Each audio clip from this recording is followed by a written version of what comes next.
Good evening, ladies, and good evening, gents. I'd like to welcome you to this event.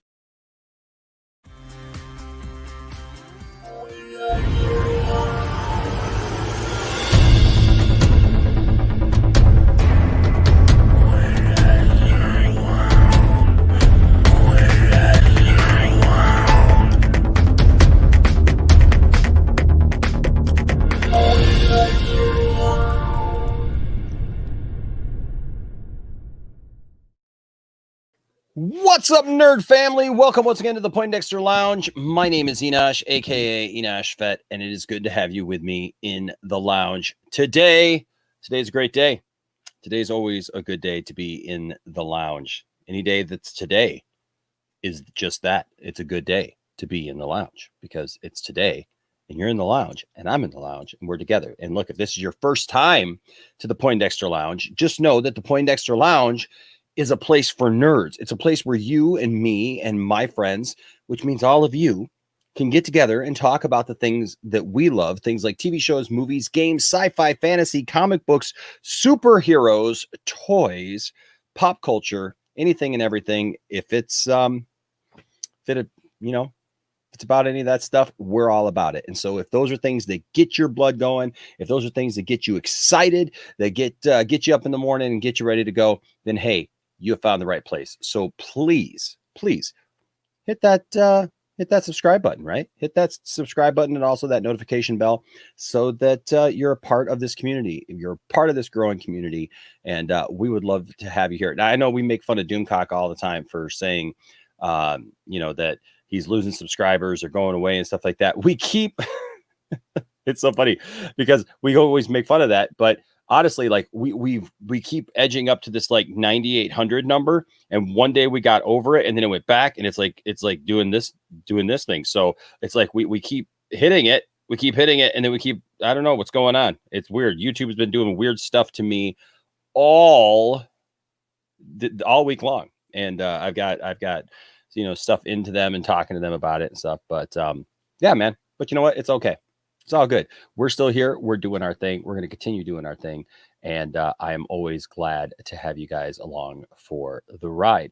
So tonight, I just thought we'd spend a little bit of time together and have some fun in what I'm now calling the laid back chill conversations stream. Where, you know what, we just get together as good friends and just have some fun, right? Because it's a laid back, chill conversation. And there's lots of streams we get into hot and heavy topics, like our 2 cents on nonsense show, for sure. With me and Johnny Pop, we hit the nonsense hard, right? We hit that hard, and we go after it in a big way. But today look, we'll talk about whatever you guys want to talk about. That's what we do here. We talk about whatever you want to talk about and have fun doing it. That's the biggest thing is let's have some fun, right? Let's have some fun talking. That's why we're here. That's why you're watching a stream of some guy, is so that you can have a little bit of fun, have some entertainment, and let's do it. I do want to say, TW, man, look, I put the link up there for discussion. Just click on that link, bro. Click on that link, man. I know you wanted to talk last night, and we couldn't because my internet went out. We were in the middle of this great discussion. A lot of people were having fun. We were having a good time, and there was an outage in my area, and so unfortunately, I had to. The stream kind of went awry at the last second, and we had to figure out some other things. And I ended up getting on with my phone at the end and finishing out the show. But we keep pushing. We keep pushing, man. Ain't gonna stop us. Ain't gonna bring us down. We're just gonna keep going. And but it was an outage. But we got it back sometime this morning, and we are back here with you now. A couple of things I want to address before we get into the show. First of all, our good friends at the Milee Store, they give us free comic books every month, and we give those back to you. Free comic books And this is from my good friend Tony in the back. He's going to be worried that I'm going to bend them, but look, it's okay. It's all good. And so free comic books every week. All you got to do is answer our nerd question of the week in any one of our videos. You can do it at any time here in the chat tonight or any video that you see coming out this week. All you got to do is answer the nerd question. And the nerd question this week, it's pretty simple. We tried to keep it pretty simple this week, is simply, how was Jason Todd brought back to life in the comics? Just answer that question. How is Jason Todd brought back to life in the comics? And you're in the running for a free comic book this week. All right. And we definitely do that. So that's no joke, no lie. That's what we do here around the channel. And that, of course, is brought to you courtesy of the Milee Store on eBay. That's our good friend Crush It in the comment section, where if you go there, the link is in our description. You can go there. You get 10% off your purchase. I know that Christmas time is coming up. He's got all kinds of great stuff. And I have purchased all kinds of great stuff. Look at this. I got this this Star Wars hat there, Galaxy Far, Far Away. Got a Death Star in there. I haven't taken the snapback sticker off because, you know, you're not supposed to. It's cool now, I guess, if you leave the sticker on. That's what you're supposed to do. And then I also, what else did I get there? I also got this at the Milee Store. This really cool Batman hat. Look at that. Right. So, I mean, come on. And like I said, they got a bunch of just different things on there. They got toys, they got everything. So you get 10% off your purchase if you mention the Poindexter Lounge, or if you buy a toy, you get buy two, get one free. All you got to do is purchase it and then tell them, hey, Poindexter Lounge sent me over, and Crush It will hit you up. All right, we'll set you up, and you'll be good to go. Also, I do want to give you guys an update on the brick. So we are laying a brick for ZACK, SNYDER. We hit our initial goal of $650, and so the link to that is the GoFundMe link is in the description below. So we have officially hit the link to get the brick. Now, here's the thing. I was talking to Nana from the Nerd Queens, and they were talking about how when they were doing the Snyder Cut billboards and stuff like that, they used that opportunity to also raise money for ZACK's favorite charity. And so that's what we're going to do as well. We're going to leave the link up. And so, we're going to take not only and honor the man with a brick down at the Superman Museum in honor of what he's meant to us. Like I said, I've shared this many times. There's a walkway here that's got all kinds of bricks in here that have identified different people and different things. There's different celebrities and things like that. And so we're going to honor him.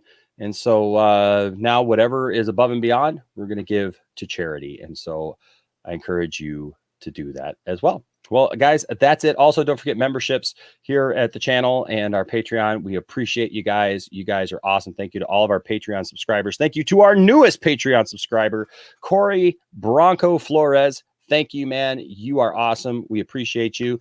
And then, of course, there's all of our wonderful members here at the channel. And if you get memberships, it's really cool. You get these really cool emoticons, and you get these different levels of connection here to the channel. And so we need 2 more members to add a couple of more emoticons. And I know some people were interested in this one for our 2 Cents on Nonsense show. And so we're going to do that. Also, we do have a merch store you can find down there where we got all kinds of fun t-shirts and different kinds of items that are logoed. And I'm going to actually be uploading some new logoed stuff. So that's all of that stuff. Tonight is about you guys. Tonight is about having conversations with you guys and having some fun. So I do want to say hi to Aaron Entertainment. Aaron telling everybody, yes, I was on Max's stream and I told everybody I had something to drink, but I needed to get a coffee. And so, yes, I am here and I am ready to go. Who else is here? Obviously, we said hi to TW McKay, and he's back there waiting to talk to. And then what's up, Jack JW Productions? Yes, this is the right place that you were sent to, sir. Yes, it is. What's up to Rasha?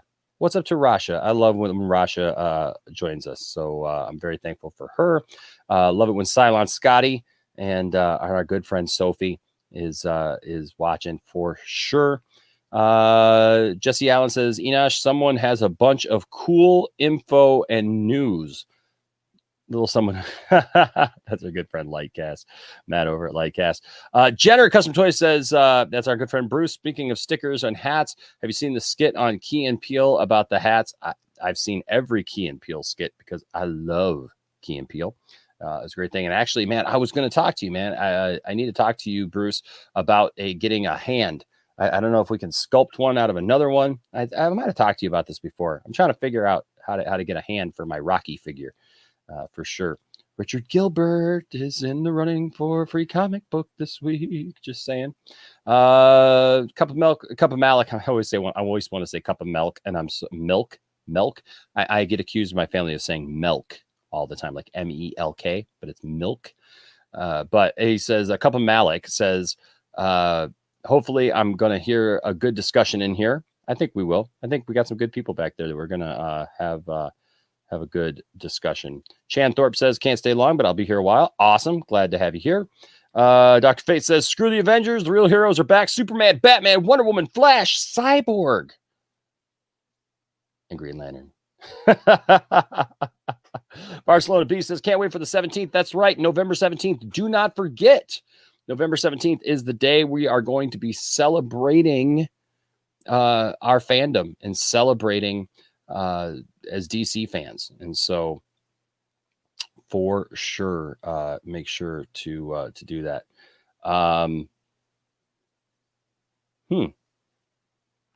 This is an interesting take here. That's an interesting hot take you got there.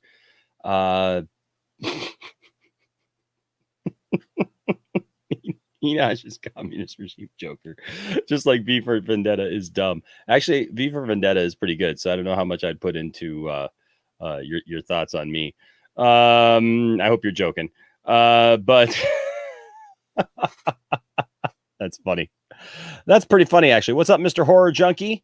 Good to see you. Says, how do you make your background in your Mark Uno videos? I'm thinking about doing some Mike Zero parody videos one day. You know what? Basically, I just used Photoshop, man. I just found pictures of his background and just did it. That's it. That was pretty much it. And I was good to go. And then I just added stuff. Now he's got the little red and blue lights. So I just found little red and blue, things to put in there. And yeah, man. He says, Tiff, I don't know if Enosh tells you, but I always say that you look a ton like Emma Stone. Tiff is in the chat. The lovely Tiff-tastic is in the chat. Check that out. Yes, Tiff, you can be a member. You can be a member. Love that.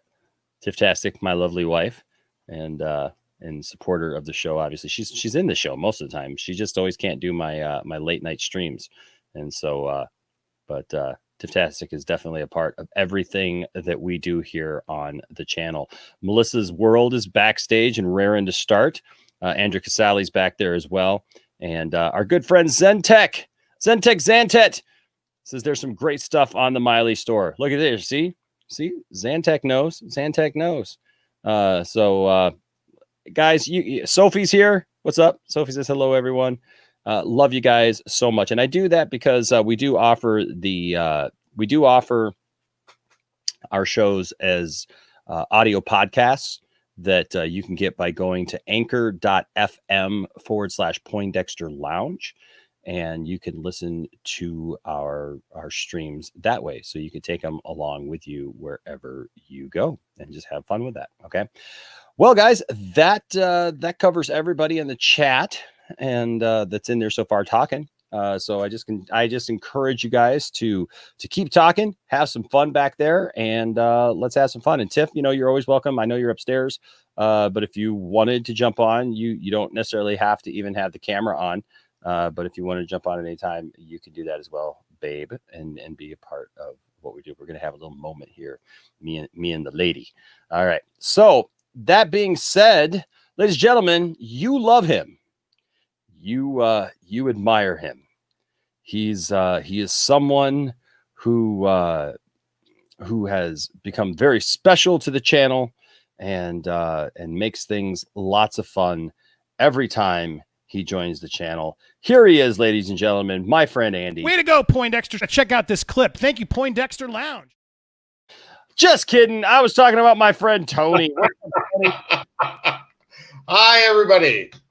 Four letters and an N and a Y. So I kind of got it got it mixed up there.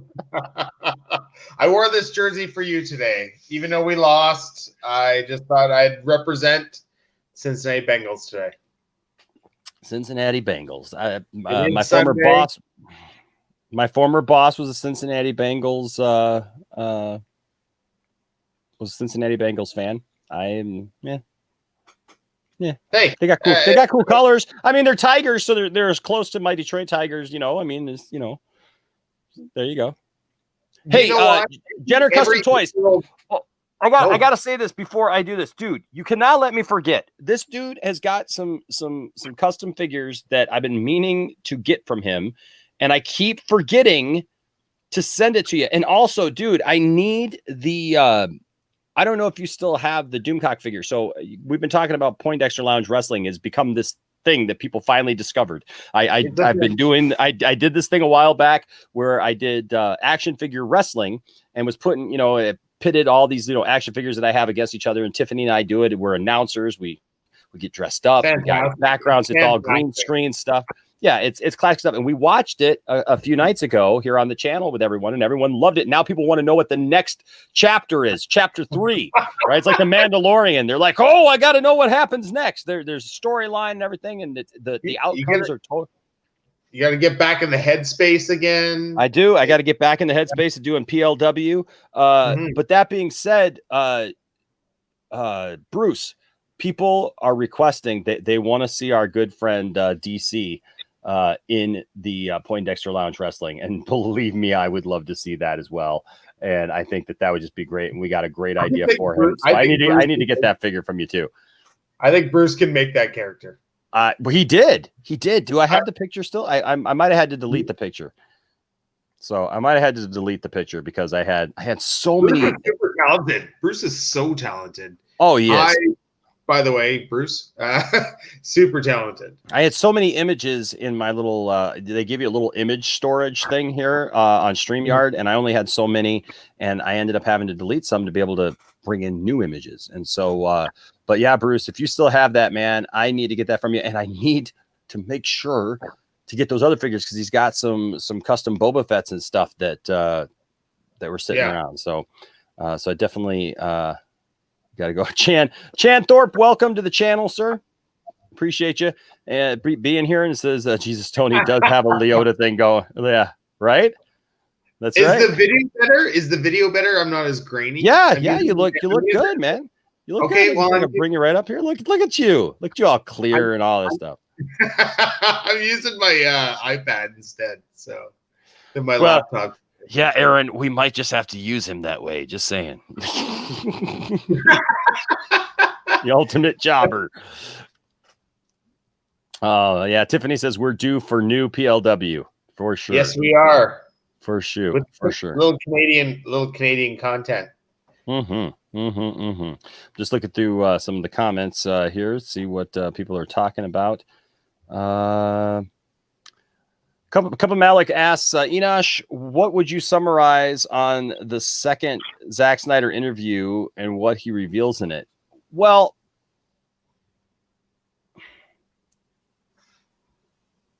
one, I would summarize that people probably need to give Grace Randolph a little more credit, to be quite honest with you.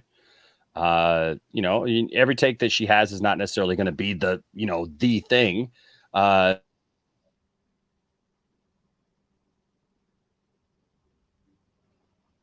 No, there you go. You just went. You went. Zoop, whoop, so right dude, you just froze.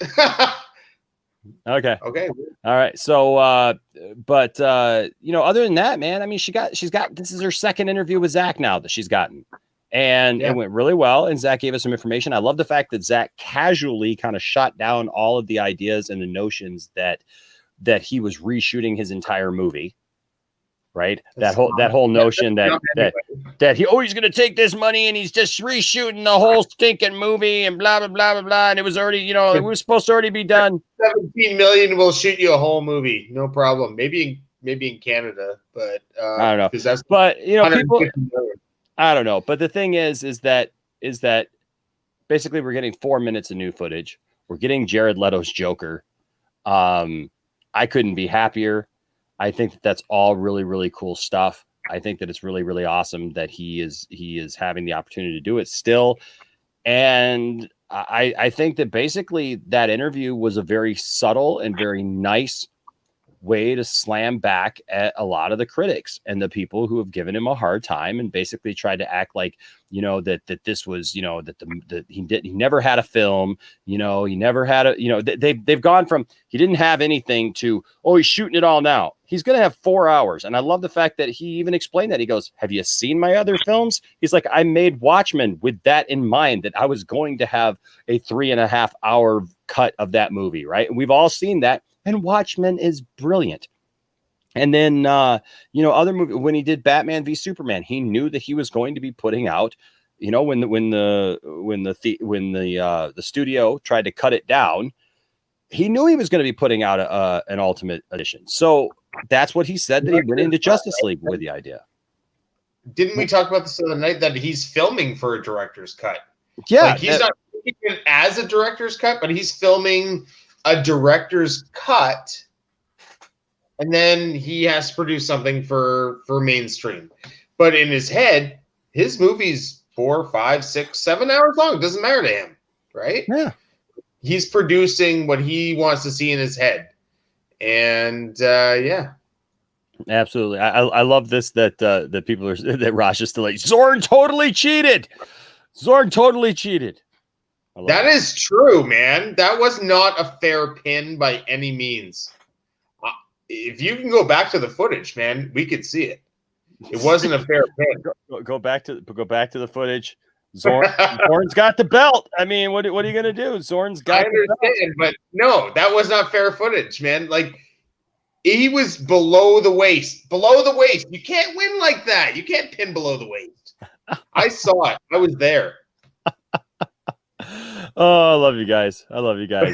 That's awesome. That is so stinking awesome. You guys are awesome.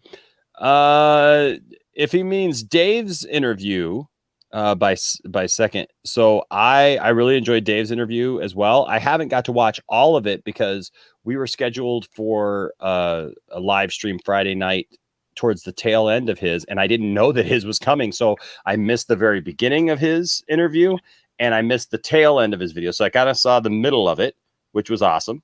And I really enjoyed. And, you know, it was a great interview. And I'm really happy for Dave. And I said it then, and I'll continue saying it. Oh, wow. Yeah. People just need to be happy. I saw some people, like, there's all these people, you know, oh, this and that, you know, but it's people who are jealous. They're too concerned over what somebody else has got going on. They need to be concerned with their own stuff. They need to just put out their own content or whatever, and not be worried about the fact that Zack Snyder goes on somebody's stream, because, you know, look, you never know. You could tune into the Poindexter Lounge one day and see Zack Snyder on our stream. You don't know who you're going to see in the Poindexter Lounge. I was just talking to somebody today that we've been talking about actually a lot here on the channel, that I reached out to, and guess what?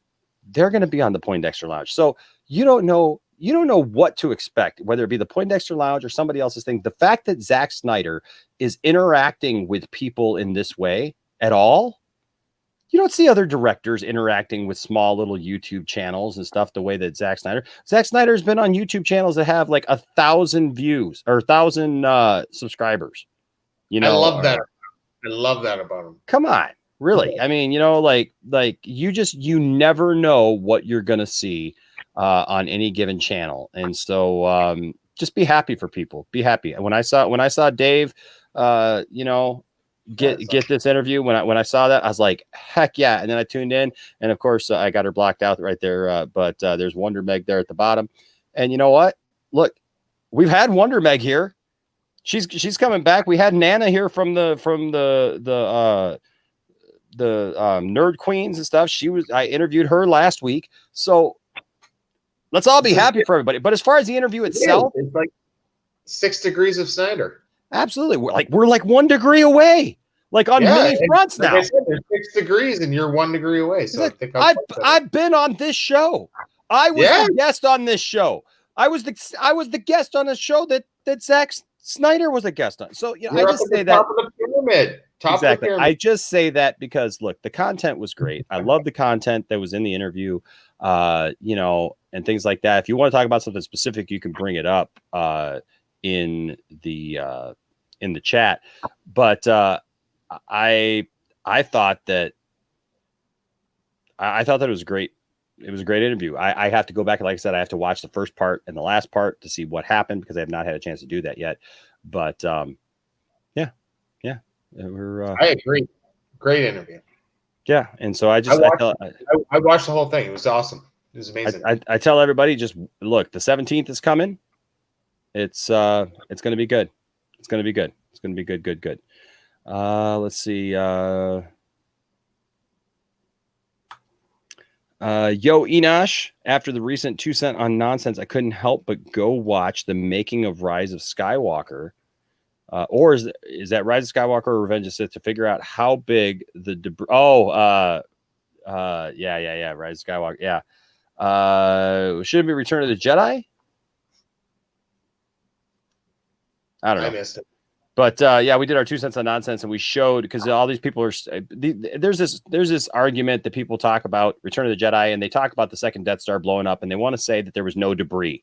That Rise of Skywalker doesn't make any sense because there's big, huge pieces of debris from the Death Star that fell. And so that shouldn't be, but we showed it. We proved it by bringing up the video of the Death Star exploding from Return of the Jedi. It was all because on the Mandalorian, they showed the Death Star exploding and they were like, oh no, see, it was vaporized. And Midnight's Edge did this whole thing about it that we did on 2 cents on nonsense, that Midnight's Edge basically tried to say, no, it was vaporized. And the makers of the Mandalorian were dissing on the people who made the sequel trilogy, and that the sequel trilogy is going to get phased out. It's that whole continuing narrative for some reason that the sequel trilogy is just going to go away one day and we're not going to ever have to deal with it again. It really doesn't matter if there's debris or not, is one of those things, but you got to explain it all the way down to the dime, right? Right. And so, but we showed when the thing explodes. First of all, Tony, for anybody who works in like metal or something like that, when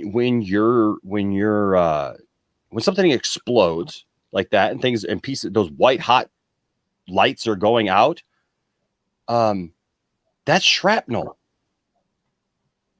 It's not just pretty lights that just come out of nowhere. That's pieces of metal that have broken off from the large. It's not vaporized. Vaporized would just go whoop, and it'd be gone. You wouldn't have a big cloud of stuff. You would, like we see in Return of the Jedi when they look up in the sky and it looks like it's all like chunks of metal and everything in the sky, and you know it's all exploding and stuff. That's what it is. And then that stuff hit the planet, man, for sure. We even showed that hit Endor. For sure that hit Endor. And we even showed Tony that there's these large pink pieces of metal of pieces of Death Star that are flying out that people were missing before. Like if you go back and you watch it, and you can find it on YouTube here, where it's as simple as looking up Death Star explosion, second Death Star explosion. There's big pink pieces that are coming off, and if you put them in size, you know, next to what the Death Star is, they're huge chunks of metal and debris. So yeah, so that's what we're talking about. Yeah, so I'm glad, you know, in Neon Sci-Fi, that's what I'm looking for, is for people to just have conversations, to go back and think, hey, you know what? I didn't think about that before. Let me go back and watch. Because you guys, you don't understand. That's how I get the knowledge that I get on fandoms and things like that, is I watch the behind the scenes stuff. I watch the directors talk. I watch, you know, the actors talk about stuff and interviews and stuff. And that's where you get this stuff and you realize, oh, this is what that is. This is what that is. I never thought of this before. Burned half of Endor. Half of Endor could have been burned because the burning debris of the second Death Star comes down, and that's it. That planet's on fire now. You don't even know. They're giving Zorn's win a name now. It's the Toy Box Screw Job. It's the Montreal Screw Job. Is this trending on Twitter? It must be. It must be. It is in my mind. It is in my mind. Farseer, yeah, you know, like, look, that's what I said. You know, like, I don't agree with everything that comes out of you know, her her channel. Yeah. But you know, I mean, you got to give her credit. She's gotten 2 Zack Snyder interviews right in a row. True. So you know, you got right from the man himself. It's not as good. Absolutely. Yeah. Nosh is gonna drop the Ray bomb.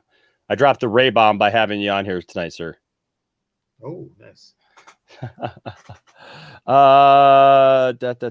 Just seeing Zentech says I actually like Last Jedi now, man. Rewatched it after we had a chat months ago.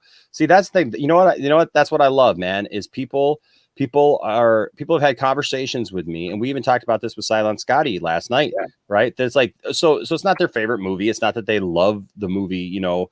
They open their mind though. They open their mind. Yeah, but you know what? But they're seeing. But I love the fact that, you know what, like Scotty and Sophie can look at it and like at least there's a part of it now when it comes to Luke Skywalker. They enjoy that part, right? Yeah, and exactly. 100%. Yeah. So it is. What's up, Dawson? Dawson's in here, says, "What's up, fellas? Tony didn't know you're a Cincy fan." Yes. Go Bengals. Heck yeah. I know. Hey, don't hate me, okay? Jeez, I see you shaking your head at me, Enosh. Don't hate. I like the Detroit Lions too. You know, we're both Does losers. anybody really like the Detroit Lions? I mean, you just hope for the Detroit Lions. Sometimes you just want to wear powder blue. That's it. Sometimes you just want to wear powder blue. Where else are you going to do that? It's not the 70s anymore. We can't do that anymore. Couple Malik real is when we're Detroit. Powder blue. Couple Malik says metal structure explodes. There will always be shrapnel. It explodes, not vaporized. Different thing in and of itself. Absolutely.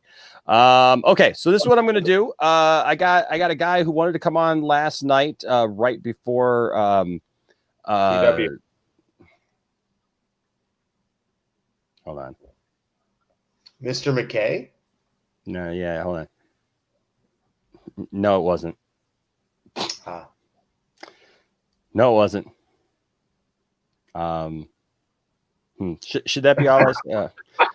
No, it wasn't.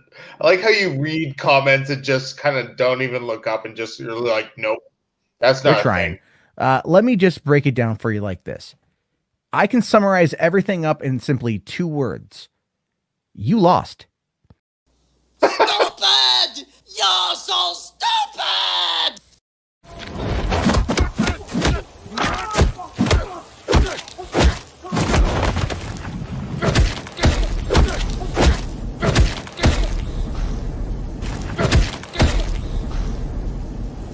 I'm vengeance.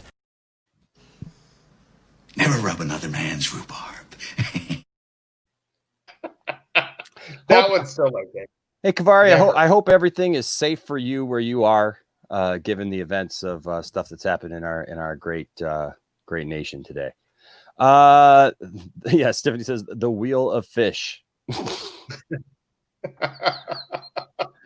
I love it. Nerdy Miniway says the Detroit Lions are one of those teams that it would be really cool if they won a Super Bowl because of how bad we feel for them.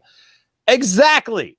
Dawson, that's how I feel. Bengals.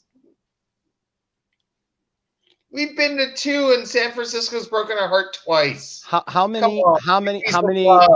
But how many have we been to? Well, and we've never had a 0 season, so yeah, okay. Go Detroit. Exactly. We're not Cleveland, at least. You know. We can both say we're not Cleveland. So Cleveland rocks, right? So all right. So real quick, I do want to bring in our good friend who was here last night, like I said, and I told him that I'd get him in real quick tonight if he came back, and so he is here, and we're going to bring him in, and that is TW McKay. What's up, TW? Hail, my friends. Hail! Uh-oh. That was a little too good of an impersonation. I'm a huge fan of your work. I appreciate it. That was a little too good of an impersonation. You had me scared there for a second. Yes, no, I apologize for that one. How's it going, guys? Good, man. How are you? Not too bad. I got my Patriots jersey on for myself. I was a little worried we weren't going to squeak that victory out against the Ravens myself. Uh-oh. I didn't take you guys today, and it hurt me. Oh, I'm sorry for that. I was just looking in the thing here. If you want to bring Andrew on, it looks like he's got to go in a minute. If you want to bring him on for a few minutes, I can kind of jump back in the queue or Well, whatever. let's bring him in here. Oh, What's there you up? go. What's up, Andrew? Hello, Andrew. Yeah, what's up? Hey, Nash. How you doing, buddy? Doing good. I always Andrew? got I got to find my other one. I got another one of these that's better, but I got this for you.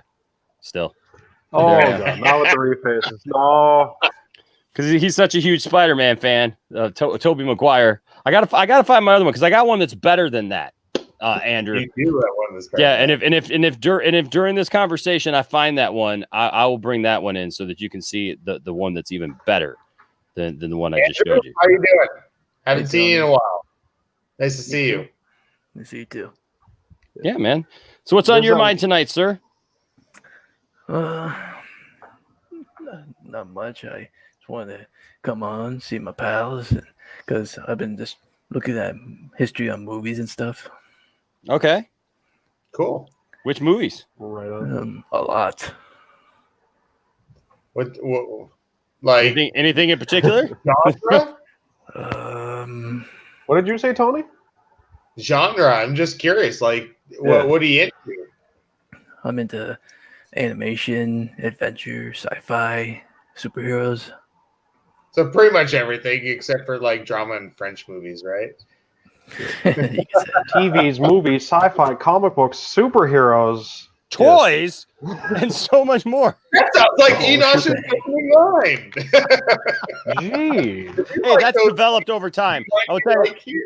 I will tell you, I never sat down and wrote that out. That's just developed over time, just coming from my heart, and now I just have a rhythm, And that's good. And it's I get out of it. feels That is like legit. Like it's not forced. It's not. It's something that is good. Well, good. I'm glad that everybody thinks so. For sure. We can still make fun of you for it. It doesn't matter. We love it, but it's like, hey, that's Enosh. Hey, you know what you're gonna get when you come here to the Poindexter Lounge. That's right. If I may offer one slight, I saw the laid back chill conversation stream. If I may offer a slight alternative to the name, Sure. lounging around. I like it. I like it a lot. I like that one a lot. Huh. I like that too. We might have to give you a little one of these. Hey, heck yeah. As long as it's not the what I call the country music version of "Physical" by Olivia Newton-John. Yeah, no, you know what? I gotta take all those videos and I have to take the audio out because we got so copyright claimed for like all those bits that I did that it was that like part one rewatch was insane. Like it was just seeing like gaps of 15 seconds of silence. I'm like, right, yeah. And the worst part is you've seen them so often that it's like you can just hear them in the back of your mind, like, oh no, not again. But hey, Andrew, I did find this clip just for you, buddy, and I'm gonna risk. I don't know. I think it's got some music in it, but it's okay. I can always go back to it. Here you go.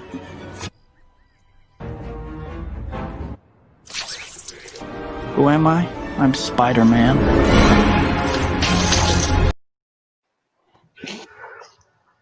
There you go. Yes, that one's lovely. Tony, do you watch poker at all? You guys watch poker at all?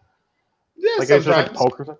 Doesn't he kind of look poker like Daniel tournaments? Negreanu in that one? Like in that set of reface apps there? At least in my opinion, he does. Had to reference the fellow Canadian, Tony. I apologize. There you go. Wearing a Leaf jersey. Yeah. Yeah. There you go.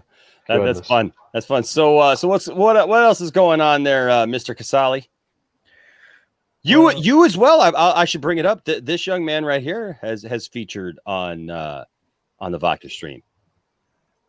I tuned in, and he was like right there. He was right there next to Dave Pena, man. He was right there next to Dave Pena. He was the other channel there. I wasn't. Yeah. That's Dave Pena's. Dave Pena. Did you rub the side like?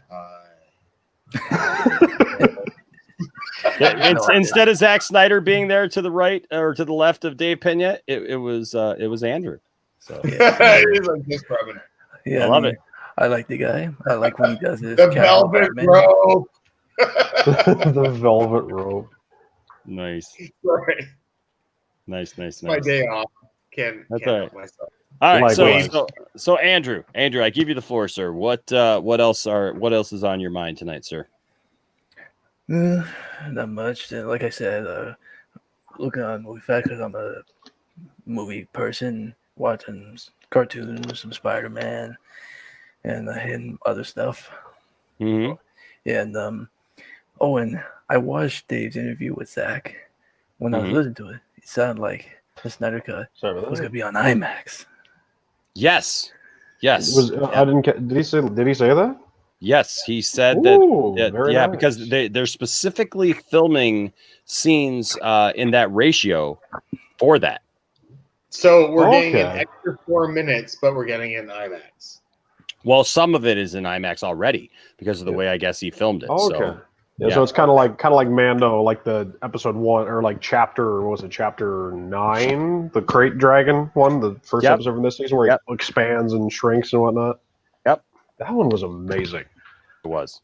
Oh yes, and you were mentioning something at the end of Max's stream with regards to a slight controversy to this episode as well, regarding curvature of armor, shall we speak? Oh yeah. You know what? I got to bring that in. That's so dumb. That's so dumb. How you get called out.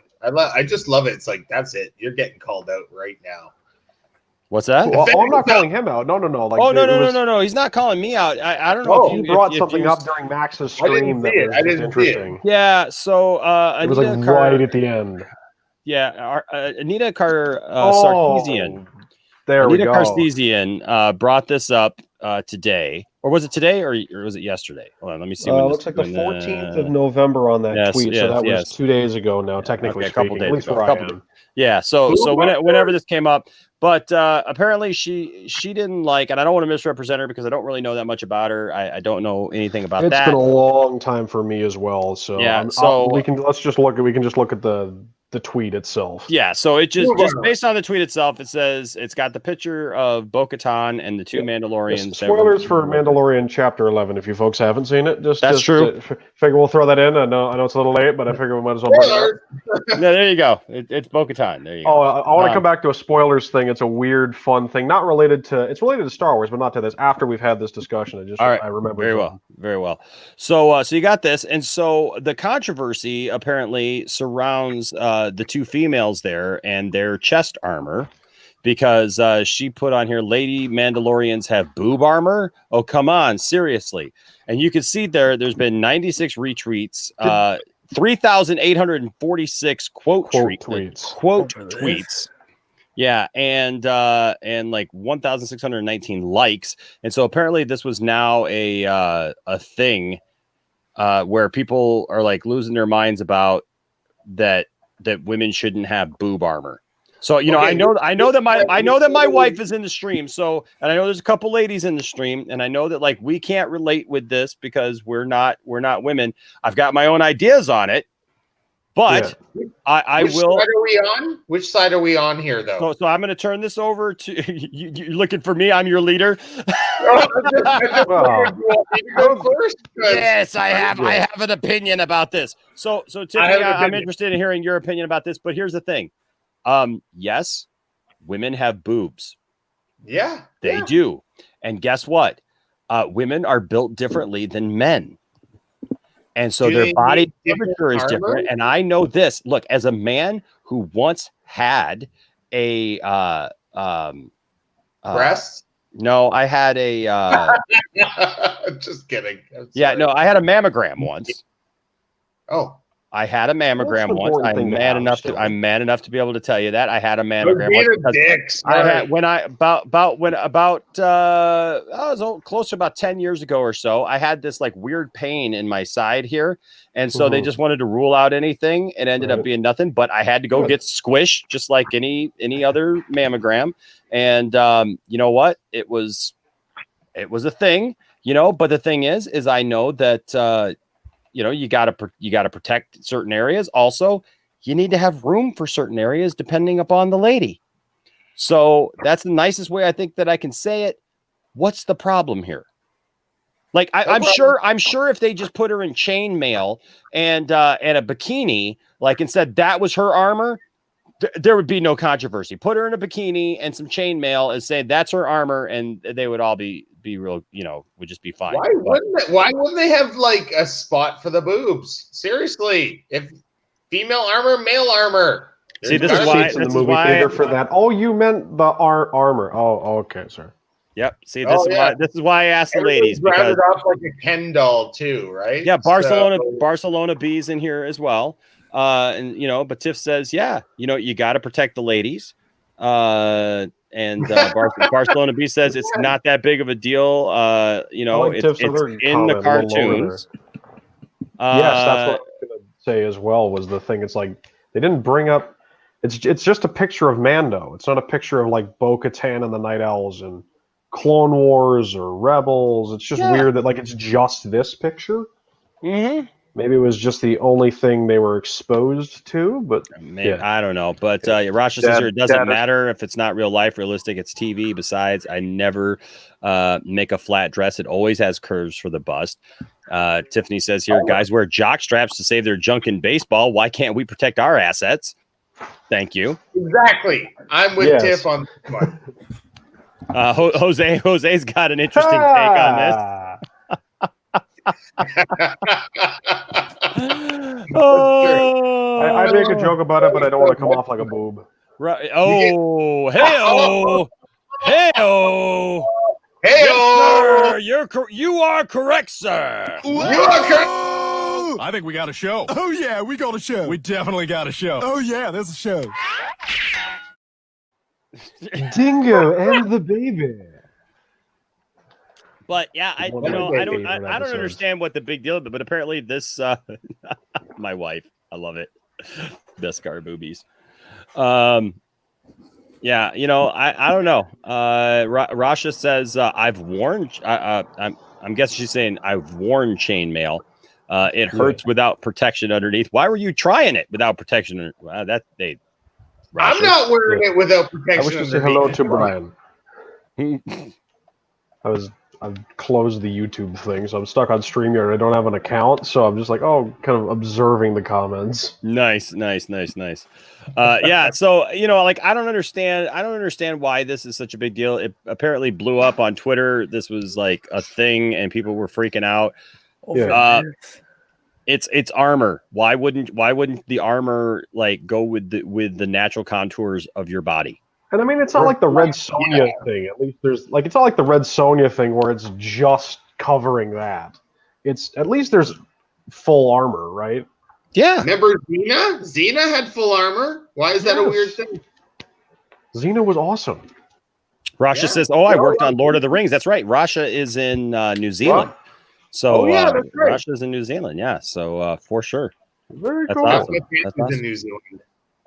I love New Zealand. Yeah. I hope to visit one day. So yeah, it I hear it's absolutely beautiful, and So even Melissa says here, ladies need chest protection too. Protect the girly chest. We must. Yaddle. Yeah, nobody wants to take a shot. I don't care if you're a man or a woman. Yeah, I mean, like I don't know. I feel like right now it's like people just have nothing better to do. Sure. Yeah, we're all in the house too much because of the pandemic. I think. Yeah, we're all online too much. We're all, we're so in tune to all this. His first stream like 3 weeks ago, he had none of that stuff behind him. It was like an empty room. This is how the pandemic is done to him. Look at him. He just ordered himself, been online buying stuff on eBay. Now he's in a full room. Well, like I did a bunch of upgrading to my home entertainment system. I got a 4K TV, a player, movies. I can at least remember that amazing snow speeder, which for some reason wound up on the back porch. Yeah, but I found it. That was a fun little adventure last night, I must say. It's always a fun adventure here at the Poindexter Lounge. We always have a good time. So don't forget to hit that like and subscribe button. Absolutely, do that. Do the things. Do the things. Throw that thing on the floor. I want that. No. Can that be a giveaway? Yeah, that's next month's giveaway. Yeah, this year. I do like the one comment from Jesse Allen here. I could really throw everybody a wrench, right, and be like, "Here's next month's giveaway." There's a Reagan Funko Pop. Ronald Reagan. The actor? And I know why you have that at Hands Lake. That's funny. Can we get like okay? We have American presidents. Can we get Canadian prime ministers? You know, like, Like who? Exactly. Well, like I don't know. Like, what was it? What was it about 3 weeks ago? Maybe a couple months ago, or whatever it was. I'm driving to work and I'm seeing the flag at half staff. I'm Canadian as well, Tony. And I'm wondering what happened. I'm like, who died? And I couldn't figure it out. Turned out it was like the 2 weeks leading up to John Turner's state funeral. I was like, oh yeah, John Turner died. Which, That by the way, guy for those who don't, Prime Minister for 3 months. exactly, and like Joe who? Yeah. Because in our Yeah, so country, that if was we don't like our president, we just go, hey, we're going to have another election right now. So you made it 3 months. Good for you, bud. Well, we Now do we're have going to to- bring somebody else in. What's up, I've Andrew? No stream. Happened. We are We all just don't figments in Enoch's Jesse just asked me mind. something in the chat. Yeah, what's that? Jesse just asked me something in the chat. Yes, it was. He was asking about your thoughts on the Spider-Man 4 campaign that was floating around. It's a real thing. It's on Twitter right now. Really? It is. It is. They've asked me to do a video for it, and I'll be honest with you. So I'm torn. Let me give my official position on this. Preface me on this. Okay, so what it is that obviously we had Tobey Maguire Spider-Man first, right? Right. And we had 3 movies. The first one, great. Awesome. Great. Love that Upside movie. down. Totally took superhero movies to a whole Big hit. new place. Spider-Man 2, even better. Spider-Man 2 Yes. continued the story, up the ante. I never thought that I'd like Doc Ock. I love Doc Ock. Doc Ock was always, yeah. He was Loved never it, one of my liked it. favorites. He was never one of my favorites, but I love the continuation of the story, the Spider-Man Osborn story. I love that. It was great. My favorite scene in that film, I hate to interrupt you there, Enoch, No, but we can you're go good. back. My favorite scene in that film is still when Spidey comes, almost passed out onto Harry's couch, and Harry pulls the mask off and finds out it's his best friend who killed his father. It's amazing. Spoiler alert! Oh God, I'm back. Spoilers. Come Oh on. jeez, I'm a like, homer. I'm a homer. I'm sorry, I didn't mean to do that. I actually liked the scene where he pulled back the mask and he realized that it was me the whole time. Who am I? I'm Spider-Man. Just saying. Well, my favorite scene is the train scene. The train scene? Yeah, I mean the train scene's great. Yes. All that stuff is awesome. But then there came Spider-Man 3. And look, I love Sam Raimi. Sam Raimi is one of my faves. I love the Evil Dead series. Yes. I mean, just phenomenal stuff. Hey, Sam Raimi is a Michigan guy. Xena. Yeah, Hercules. Sam Raimi is a Michigan guy. I love the guy. Mhm. And I don't blame him completely for Spider-Man 3 because Spider-Man 3 had a ton of studio interference when it came, because they originally wanted to put the Vulture in it. Well, no, I'm sorry. He wanted to put the Vulture in it and do some different things. They didn't want to do the Vulture. They were actually talking about John Malkovich for the Vulture, which would have been Wow, that's good casting. That would have been John cool. Malkovich as the Vulture would have been spot on. Yes. And would have been amazing, but the studio didn't want to go there because they didn't think that an old Birdman guy would do well, and then the mandate from the studio was Batman's the Birdman now. yeah, But but then it was dude the mandate who's from the needed studio Sam. was you have to put Venom in it, and Sam Raimi does not like Venom. Oh, really? I Because, didn't know that. He has gone on record that he doesn't like the character. He doesn't get the character. He has never liked the character. And so there was all this tension between them all. And that's why we got Spider-Man 3. And that's why Venom absolutely sucks in the movie. That makes a lot more sense. Yeah. I don't like Hope for Venom either. grace. I want to say it. I don't like Venom either. I don't. Well, like I think we're gonna have Venom to ask Tony to leave the chat. I'm sorry. I like the black suit. Honestly, Yeah, the I black like suit's cool. I like the secret thing where he got the suit and it was a symbiote. I'd like to see like- that as a movie. I like all that. I'd like to see that story told. Absolutely. Black suit. You know, I don't just want to see, Yeah. oh, it's Spider-Man 3, show me the black suit. No. Tell me why I have the black suit. Yes. Just like black Superman, right? Like the black suit for Superman. Tell me why I have the black suit. That's that's stuff I want to see. And that's what we got to see, right? That's why. So tell me why Spider-Man has the black suit. Don't just show it to me. I love it either way. I love it either way. Yeah, but show me why. I get you. I get what you're saying. I totally get what you're saying. I like Venom. I like the character, and I think it's a shame that they did the way that they did. But you know, I really liked the last movie. Sony movie. I liked the Sony movie. Yeah. There were parts of it that I didn't like, but I felt like he finally looked like Venom. That they did him pretty well. I liked it so much, in fact, that I did a little tune of it, and so here it is. If you haven't seen it, I gotta go get the guitar. I gotta go get the guitar. I love the fact that there's people who have not been around the channel long enough, and they haven't dug deep into the channel enough to see some of this stuff. So I'm bringing it back up. So here you go. Once again, here's a little bit of our past here at the Poindexter Lounge. Turd in the wind, ladies and gentlemen.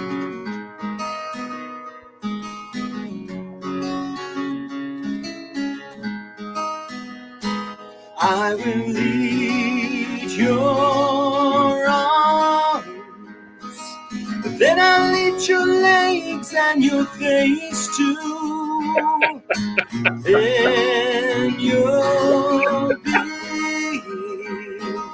an armless, legless, faceless thing just rolling down the street. When he knocked his skinny face, that body.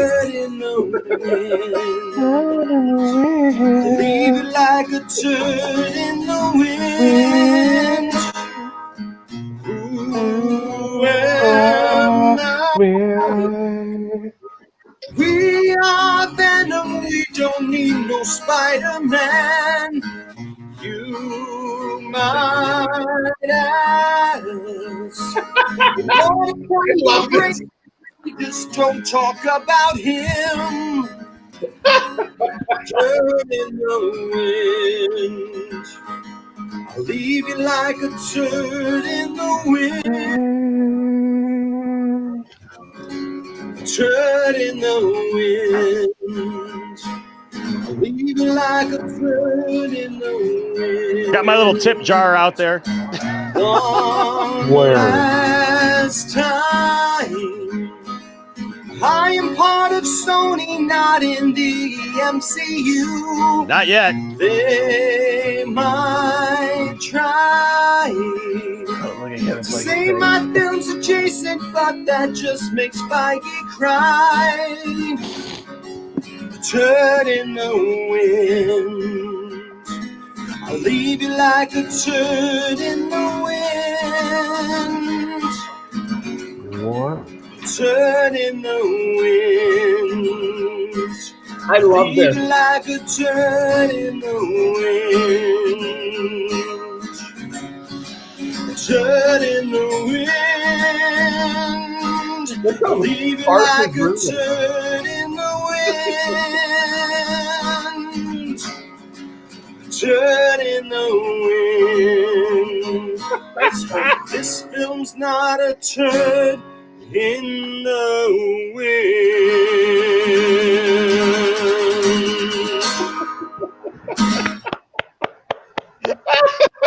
That was beautiful.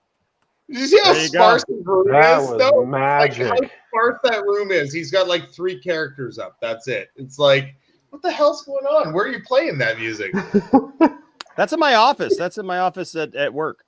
Okay. That's in my office at work. Yeah. But yeah, that was a little something that I did before. Actually, you know, Nerdy just sent me something, and I'm gonna take a look at this real quick. Oh, this is cool. This is very cool. I think you guys will get a kick out of this. But yeah, just to finish my feelings on Spider-Man, because of what Spider-Man 3 is. Look, that's why we didn't get Spider-Man 4 back then, right? It just is what it is. I don't know. I would be all for bringing back Maguire, Toby, Yes. Toby, and Andrew Garfield. Andrew Garfield. I'd be all for bringing them back for a multiverse movie, right? Yeah. I'd be all for that. Yeah. I don't know. This is my concern, especially after we got the Snyder cut and everything, right? Is that people talked about this. It was going to open up this floodgate. Everybody was going to want a cut of something, right? I don't know that now is the time for a Spider-Man 4. I would love to see it. I would love to see a continuation, but we're literally how many years from the last Tobey Maguire Spider-Man? 2007. 2007. Holy. So we're 13 years on. Has anybody even seen what Tobey Maguire looks like lately? No. I did. Okay, so I don't know what he looks like. I don't know. I don't know what he looks like. He could look like me. Who knows? I don't know what he looks like. And I don't know. Look, I don't have a feeling that would be a commercial success that would warrant a studio to put that much money into making a Spider-Man 4. Now, let me say, I know I have a lot of friends who are like a part of the Spider-Man 4 thing. I want to preface that by saying I would love to see Spider-Man 4. When they contacted me and asked me to do a video, they're like, hey, will you do a video? I'll gladly do a video and be like, hey, you know what? Make Spider-Man 4. If you want to make it, if Sony wants to make it, God bless you. I will be there and watch it. I will be there on opening day and I will watch that thing. I'll watch it. Yeah. I just don't know that that's going to be something that a company like that's trying to continue this Spider-Man franchise right now that they've got and try to bring that up. I could see them using these other Spider-Men to exalt that a little bit using the Spider-Verse thing because they've already introduced the Spider-Verse and they're going the multiverse stuff. Have that instead. Like do that. I'm all for that. I think I could see Sony doing that because they have the rights to do all that stuff. If you can get everybody back. Here's my other problem though. I don't know if you get Toby back without Sam Raimi. Yeah. And I also don't know if you're able to, I don't know if you're able to get Andrew Garfield back at all, given the fact that the way he was treated and the stuff that happened to him. But if they had Sam Raimi, I bet you he'd come back for that. Well, yeah, that's Raimi doing that. Doctor Strange. This is nice. Yeah, this is Nerdy sent me this. Dawson sent me this. Dawson, did you? I'm guessing Dawson made this. He didn't give me any like anything with it. He just his signature looks like a big old like a D at the front, so it could be his signature. Yeah, I'm guessing this is Dawson's. This looks great, and check it out, man. She's got armor that you know. Yeah, I like that. That I'm sure you do. And far as like one movie I'd love to see, I think it'd be really interesting. Yeah, would be a Venom movie with Joe Manganiello back as Flash Thompson after he's gone to Iraq, got his legs blown off, and bonded with the symbiote like the comic books. Because the guy's built enough to be an army veteran. I would love to see that, and then have like I'd be cool with that. Eddie Brock as anti-Venom and stuff like that. I think it'd be a really crazy, weird commercial. Oh. Yeah, goodness. He says, yes, I did. He said it was just a fun day project. Yes. Yeah. I'm seeing someone mentioning someone here. Brian, I think, is mentioning about Ditka in the chat here. Wait, talking about Ditka. And the greatest collection of humans ever assembled, better known to the common man as the Bears. Forget about Toby. What about Ditka? Ditka all the way. He can throw and catch every ball by himself. Look, Ditka, all this talk about like should they be organic spinners? Should they be mechanical spinners? Ditka doesn't even need any of that. Ditka just does it. He trade them all to Oscorp for Ricky Williams. Doesn't even need webs. Just it's all just imaginary. It just happens. He just produces it. It's done. Ditka versus Venom. To the panel. Ditka versus Venom. Ditka. Venom's got the strength. He's got the blackness. He's got the height. I still take Ditka. But he doesn't have the iron strength that is Coach Ditka's hair gel. That's true. This is true. This is true. Ditka. All right. Ditka versus Green Goblin. Oh, that's a good fight there, If he can, buddy. Oh, don't let it slip into the Canadian there, bud. I'm telling you. You're really close there. Don't get out. Just don't get out of whack there. If Coach Ditka can beat Green Bay, he can beat Green Goblin. How many heart attacks is that for you this week, Enosh? I gotta go with him. Yeah. You okay? Oh, I think he went too deep in the don't super worry fan about it, joke TW. for That's granted. just a baker's dozen, TW. We're all good. We're all good. Yes. Love my wife down there. Wife, by the way. Ditka or my wife? Ooh. I gotta go with Tiff on that one. I gotta go. She's here. Hold on. How about a Hey, collaboration of Ditka and Tiff? Call it Tifka. Okay. Hey, I gotta ask a question here. Is she awake? She is awake. She's right upstairs. Oh. She's right upstairs right now. She's Can I take commenting in the comments section. I take Tiff every time. If she wasn't awake, I might take Ditka there, but wait a second, Master. I love Andrew. I don't think Andrew has a clue as to what we're doing right now. I don't think Andrew has a clue. For a bit of context. Hold on. Yeah, it's an old Saturday Night Live sketch about Coach Ditka from the Chicago Bears. But hold on a second. Because Brian, Master of None, does bring up an interesting idea here, guys. Hang on just a minute. What if Coach Ditka takes on a Venom Ditka? Oh, it's always goodness. Ditka then. Ditka. Venom Ditka versus regular Ditka. Oh, that's a tough one there. Ditka. That's a tough one there. It's a Ditka versus Ditka. Ditka wins every time. Every time. Either way, Ditka's coming out with the win right there. Ditka all the way. He's us right now because he has no idea. Yes, I will say really quickly goodbye to Barcelona. Stupid ass shit. Yes. Yes. I love Melissa in the back, and Melissa, I do want to point out to you. She says, "Enosh, are you okay?" Sounded like you were in pain. Melissa, I do want to point out that I was acting. That's part of. That looked good. I can't lie. These guys are Chicago Bears fans, and they eat lots of sausage, and they have heart attacks in the skit a lot, and then they just Hey, don't worry, I got it. It's good. It's good, but I'm okay. I'm okay. I'm good. I'm okay. I will say goodbye to Barcelona. Looked like Barcelona had to leave. Oh, Barcelona, we love you so much. Thank you for being here. Thank you so much for being here.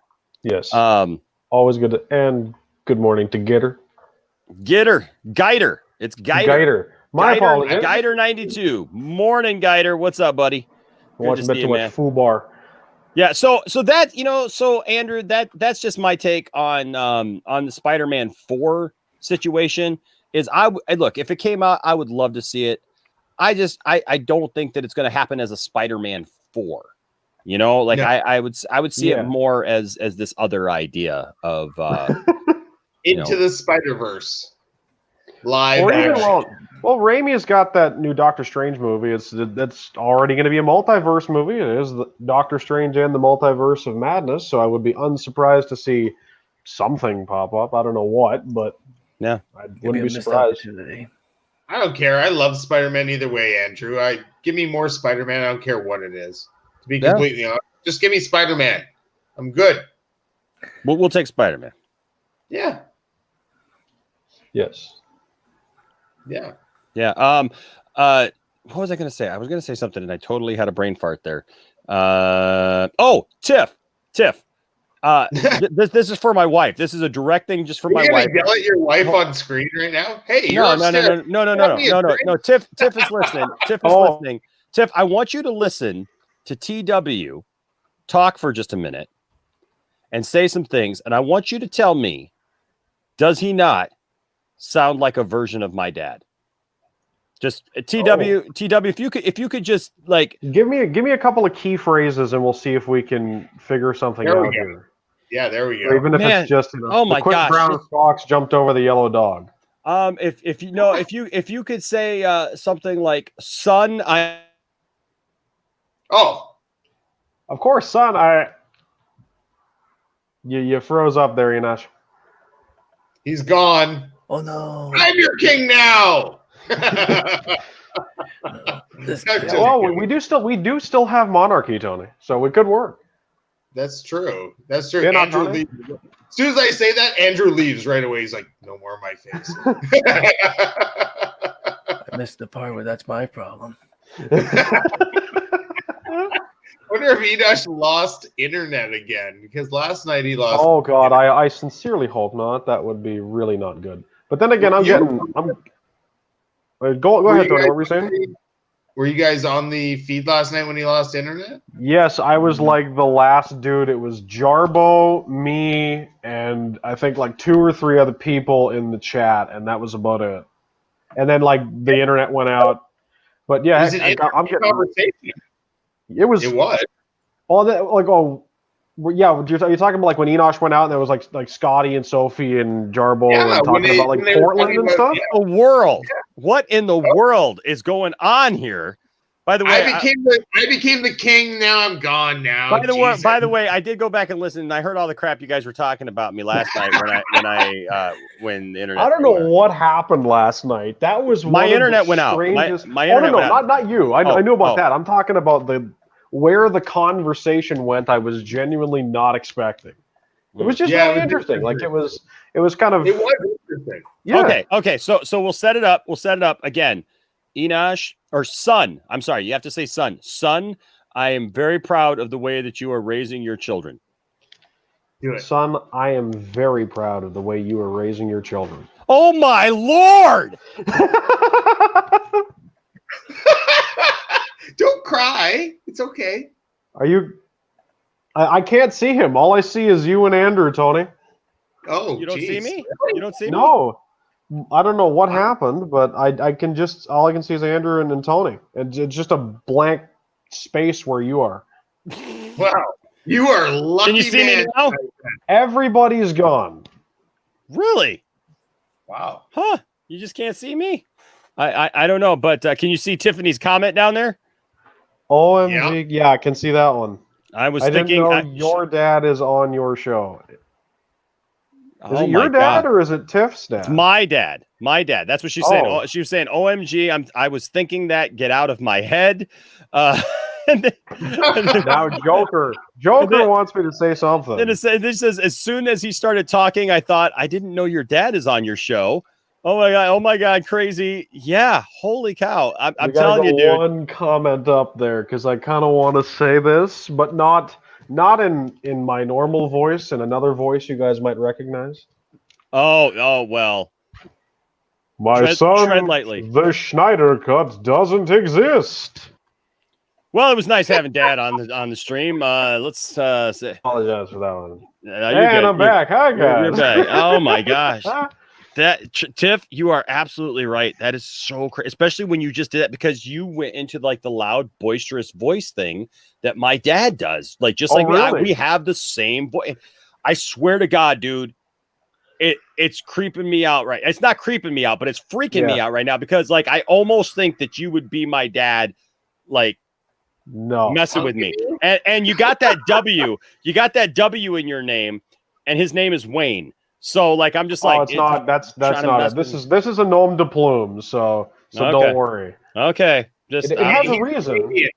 all right. Well, oh my gosh, so crazy. I know Yes. Tiffany's up there going same inflections, same like. Oh my gosh, it's so crazy. Now I'm getting scared because I'm it's just like, saying.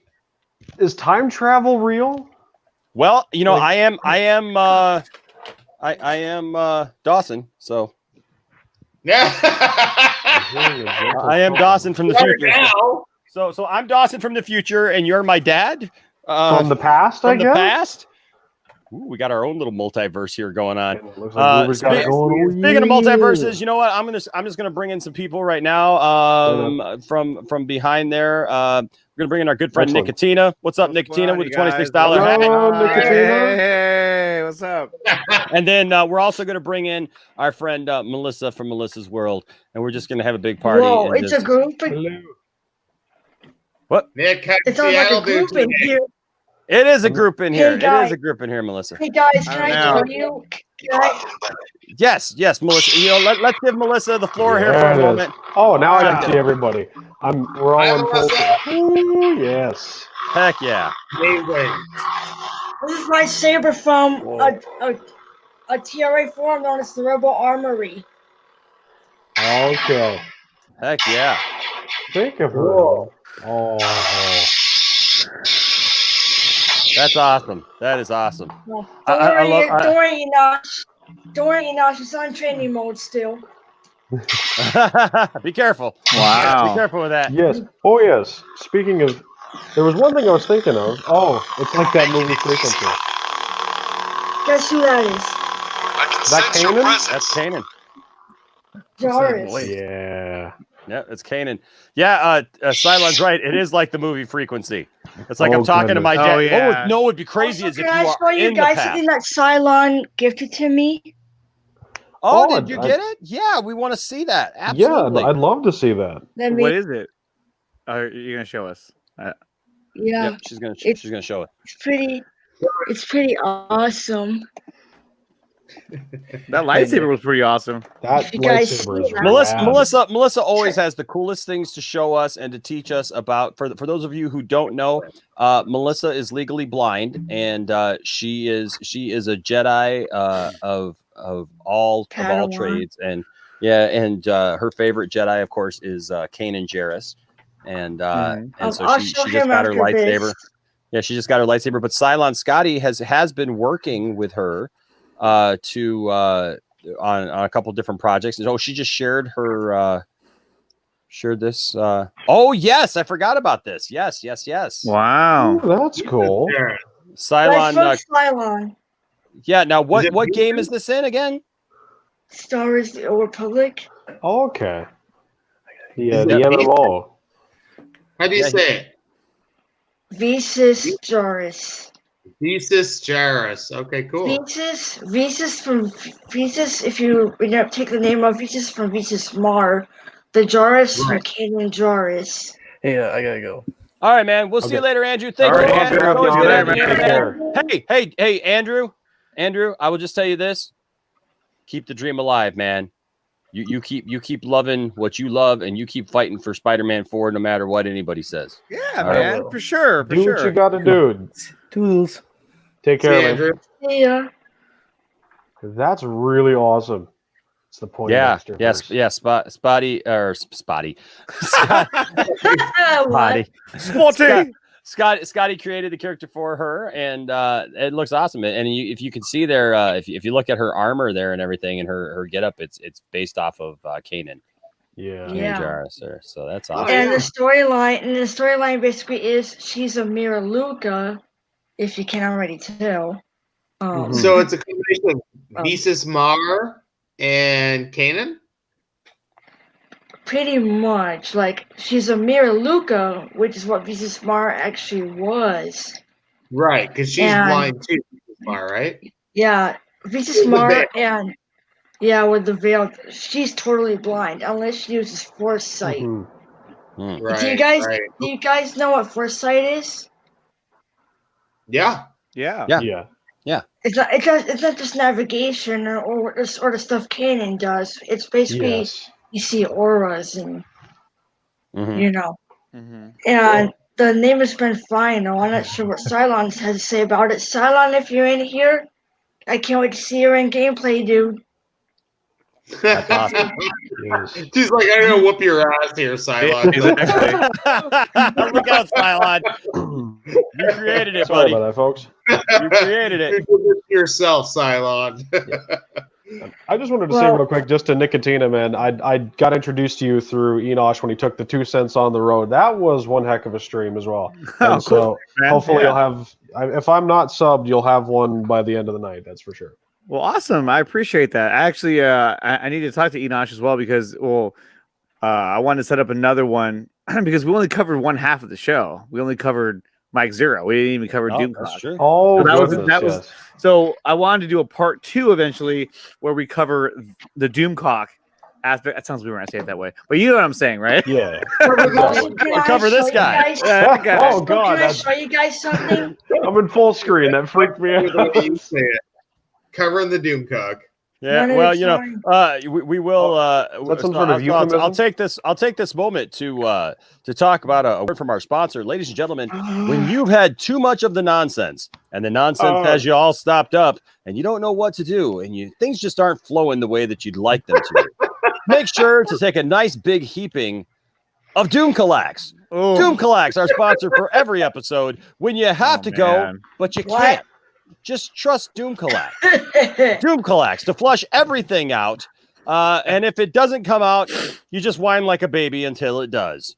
And then of course, if that doesn't work, you have to resort to Midnight Ed's personal lubricant, trusted by the fandom menace when it really needs to be rammed in. There you go.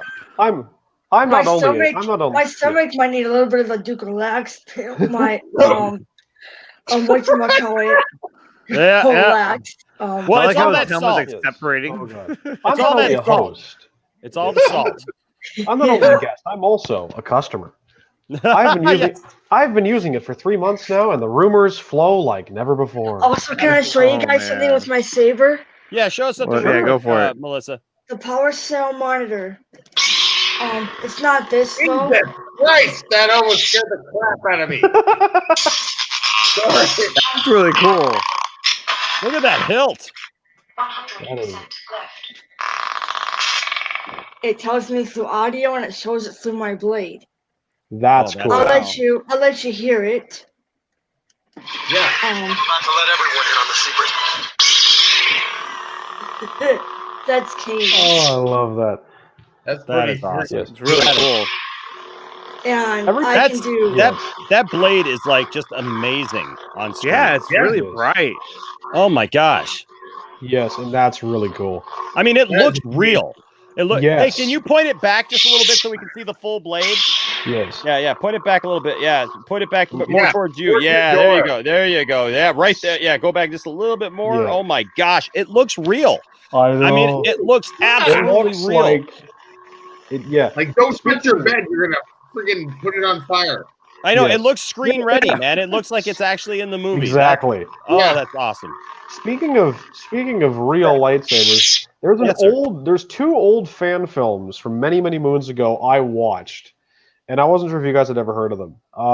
One's called 3 in the afternoon, the other's called 6 in the morning. You ever heard of those?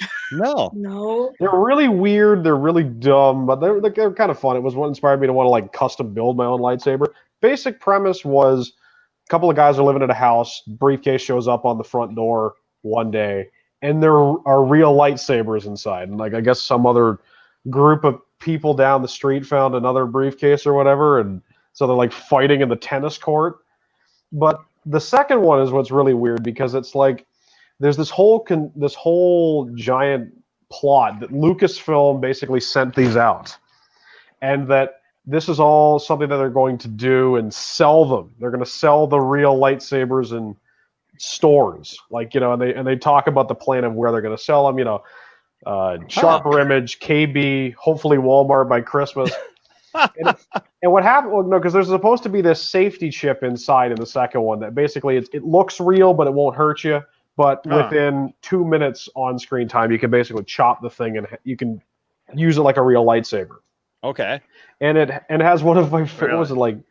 It's really they're only, I think between the two of them they're only about 15 minutes altogether. It's but mind you, these are got to be at least 15 years old. Huh. So, but 3 in the afternoon and 6 in the morning. Yeah. Wow. And mind you, what was funny was the lead guy is basically freaking out that they're going to sell these real lightsabers in stores, and it has. So he's going to try and go to Skywalker Ranch at the end. It's sort of setting up a third one that didn't happen. But he's going to go to Skywalker Ranch and freak out at Lucas and say, you know, don't sell these things. And there's like, they are going, and he says exactly. And he says, what's funny is he says right before he gets in his Like they put him in the car because he like got dinged with a lightsaber, and he says they are going to take off those lightsabers off the shelves, or I'm going to set his flannel shirt on fire. It's just funny to me. Well, It's you know, I've got him up here. I'm looking at this. I'm looking at this, and this looks really funny, actually. I'm like, I pulled it up. Yeah. It's not terrible. Like they start like that. They're playing like, I don't know, it's like Jedi Academy or something like that. It's like right at the beginning you see him playing like on Xbox or something. Yeah. No, you know what? If you guys want to take a little foray into this? You guys want? What is that? Yeah. Let's go for it. Yeah, let's just take a little. If you guys are up for it, and also to the chat as well. You know, if you guys are up for it, I'm more than let's just say this because I'm looking at this thing and it looks kind of funny actually. So we'll do a little review of it. Does the screen get bigger or? Oh, that's high contrast screen in the afternoon. God, I haven't. So no doubt, you just take the quick and easy path. Absolutely. That's sad. What the heck? Man, if people have real lightsabers, then just gonna sit around and meditate all day. Yeah, man, you start slicing into people's houses. I don't even remember where I found these. Choice. It's just, I think someone recommended. Choose a Jedi mind trick me into giving you my wallet or my car keys. This is great acting. It's incredible, isn't it? You guys are fighting? Yes, we're fighting. Fighting Star is not Wars the theory? answer. Actually, fighting is the answer. Yeah, in this game, fighting No, is but the answer. it can't be. That's There's why I no don't like Talama this Park game. wall We scribbled want on you the to wall. win anyway. Yeah, I mean, it's Star Wars. I don't hate Star Wars, and that doesn't enter into it. You do the same thing over and over in this game. You super jump over there. It's force jump. You force jump over there. You force smack each other in the head, and you force do it all over again. Well, that's why we're not letting you play. Forced to do it all over. Where's this? Where's Better let me that? play, or I'll force to kick you out of my house. Yeah, here it is. Here's where the. Ding dong. And far as I remember, they also did a behind the scenes Yeah. thing to explain the post production, as well as Nice. as well as like how they made the lightsabers, because they just used Something in the mail. yeah they just used like ones you'd buy at Walmart. Like this was around the time Attack of the Clones came out, was when the first one got filmed. Yeah. So like you'll see as soon as they open the case, bam. Oh my Yeah. god. It's like, look You're what Looks like I win. Chop them in half. I think there are a couple of expletives in here just for the sake of possible Sandwich guys. Sure. possible limiting of monetization. So No. Nah, we're good. Come on. because I haven't seen this in a very long time. So I just sent him letter Kenny today, so don't worry. oh jeez. Yes, Letterkenny. I love that show so much. They're heavier. Me too. More elegant weapon for more civilized. You cut that out. I mean, come on. They can't really. Oh my god. Don't grab my saber sword on that moment. Yes. You all right? I think so. Is my face melting? I can't tell. How about you? Never been better. Look, we've only had these things for a couple of minutes. Let's not kill ourselves just yet, shall we? Man. I have an idea. Duel. Courts are for tennis only, not lightsaber fights, huh? Well, they're gonna bend the rule. I love that he's wearing scrubs. Also, if you notice in the is the corner, most there's an dangerous astromech of the droid that lightsaber? was outside That it's there. an Oh yeah, integrated- There, I can't see it. Wrong. Yeah, It's 'cause like it, way in the bounced off background. that It's wall, really burning small. it. Which means it might not, R2? immediately Yes. fly through somebody. It is Or R2. hope not. All I'm saying is okay. we might not seriously Hold on a hurt second. each other if we mess up while we're fighting. Sparring. Who said anything about fighting? Sparring. Sparring. Me. I'm saying something about fighting. All right, I can't stand this. Corey. Yes. The most dangerous thing about a lightsaber is the only thing with any weight is the handle. There's no counterweight for momentum, like a sword. Like a sword. Oh. Making it Just just as respond to easy to slice Gaiter there. your I'm own not lips on off Twitter. as somebody else's. Yeah, I'm able to So do This it. is all kind of I'm new able to do content. We're wailing on each other with these. Hell yes, we can do that. Yeah, I'm noticing it too. I love it. I actually Just love like it. guns. You know, only turn them on when you're going to use them, and off whenever you're done. And we should say something when we switch them on so we can do it together. You know, always hold out in front of you. I know Fire that stance. rule already. To the Always fight. turn it off To the when you're fight, done. by the time, Stop fellas. that. We're ready. And may God have mercy on our souls. You mean This is Canadian may the humor, force be with us. 100%. What are you doing? Who are you talking But they're to? not Canadian. Okay. That's the thing. They're from like One, Florida or something like two, that. Really? This is Three. totally Florida. Here we go. Woo! Well, it's kind of like how Letterkenny, regardless of the fact that they're rural Sudbury or something like that. They are They're- accessory. That'd be me doing right now.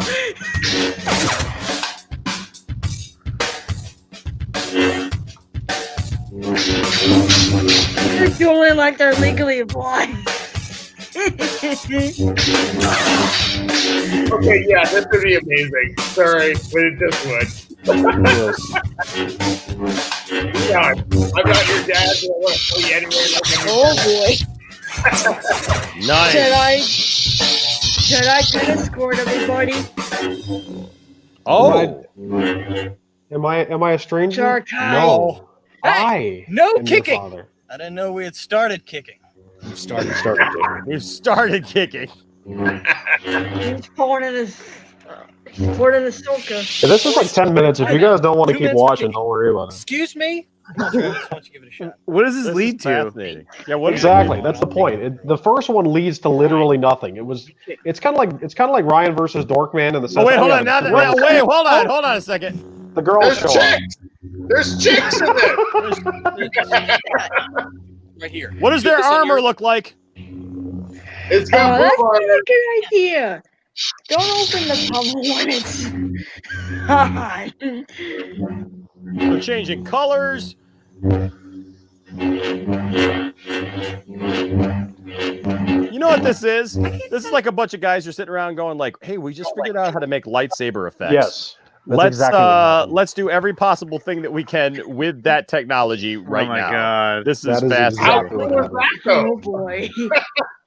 Like That's none of awesome. us would have done this. He goes all evil, quote unquote. Well, that's cool. That's Yeah. cool. That was Yeah. fun. It's kind of like Hey! Ryan versus Dorkman, where it was kind of just like a sort of more there's a plot for the sake of having a plot, but really it's just about the tech. Heck yeah. That's yeah. pretty cool, though. What's up? What's up, Benson's? Yes, Benson's shout up out in to here with Benson's for the with super a chat. £5 super chat. You are awesome. Thank Dude. you, sir. Cheers. Flight of You're the awesome. Navigator is amazing and one of my favorite movies of all time. Oh my gosh. Fly. Oh yeah, because I was gonna read it. It says my favorite YouTubers. Thank you so much. Been playing on my son's new Xbox X all weekend. Also introduced my son to Flight of the Navigator. He wasn't impressed. I Compliance. love that movie. What? Compliance. That's a great movie. I've actually So- I never love that seen movie. it. You've never goes seen against Flight of the- the Navigator. Well, I have not. You could have had the okay. So you know what? So I love how this is sweet and innocent. And yes, I introduced my kids to Flight of the Navigator back in the day, but so I'm gonna go Benson's on the opposite end of that, because last night since we all of us here in the family have been kind of repositioned where we're just here kind of held up with each other again, we've been showing the kids movies, you know, that they haven't seen, you know, whatever. And so we just finished like the Scream movies tonight because my kids love scary movies. And so we finished the Scream series. But somehow last night I had forgotten that in Scream 3, Jay and Silent Bob show up. Yeah, that's true. I totally Like Muse and guessed. Smith or Jay and Silent Bob? Jay Yeah, and Silent Bob show up. No. They are yes, they are in line at the studio waiting for the studio tour. And they just have this brief little cameo and it goes on and I'm like, "Oh my gosh, it's Jay and Silent Bob." And the kids go, "Who are Jay and Silent Bob?" And they know who Kevin Smith is because we used to watch Comic Book Men and we actually I loved hung Comic out. Book Men. We hung out with Ming Chen and Mike Zapsik and we got pictures Oh, with them. nice. And actually Really? Ming Chen Ming Chen retweeted a picture of us because we posted it. We said, because they took pictures with us. He really liked the Mike Zapsik loved the idea because I had my old original Han Solo blaster, and Landon went to Comic-Con that year as Han Solo. And so I let him use that. And so he just thought that was awesome. And we sat there talking because like we were the only ones there for a while. And so like we were just talking, having a good time. And so Ming actually retweeted very nice our picture and said, this family is awesome and stuff. So the kids know who Kevin Smith is, obviously, because all the stuff he does with DC and stuff, but they're like, who are Jay and Silent Bob? So then I'm like, okay, so Jay and Silent Bob are this and Kevin Smith's movies are this. And I'm like, well, Isaac's 18. Heck, you know what? We're gonna watch Clerks. Heck, well, let's throw it in. And so we watched Clerks, and they were bored to tears. Really? I understand that. I totally understand that because Clerks being black and white, being boring as shit, and until you hear like you sucked how many cocks? It was 38.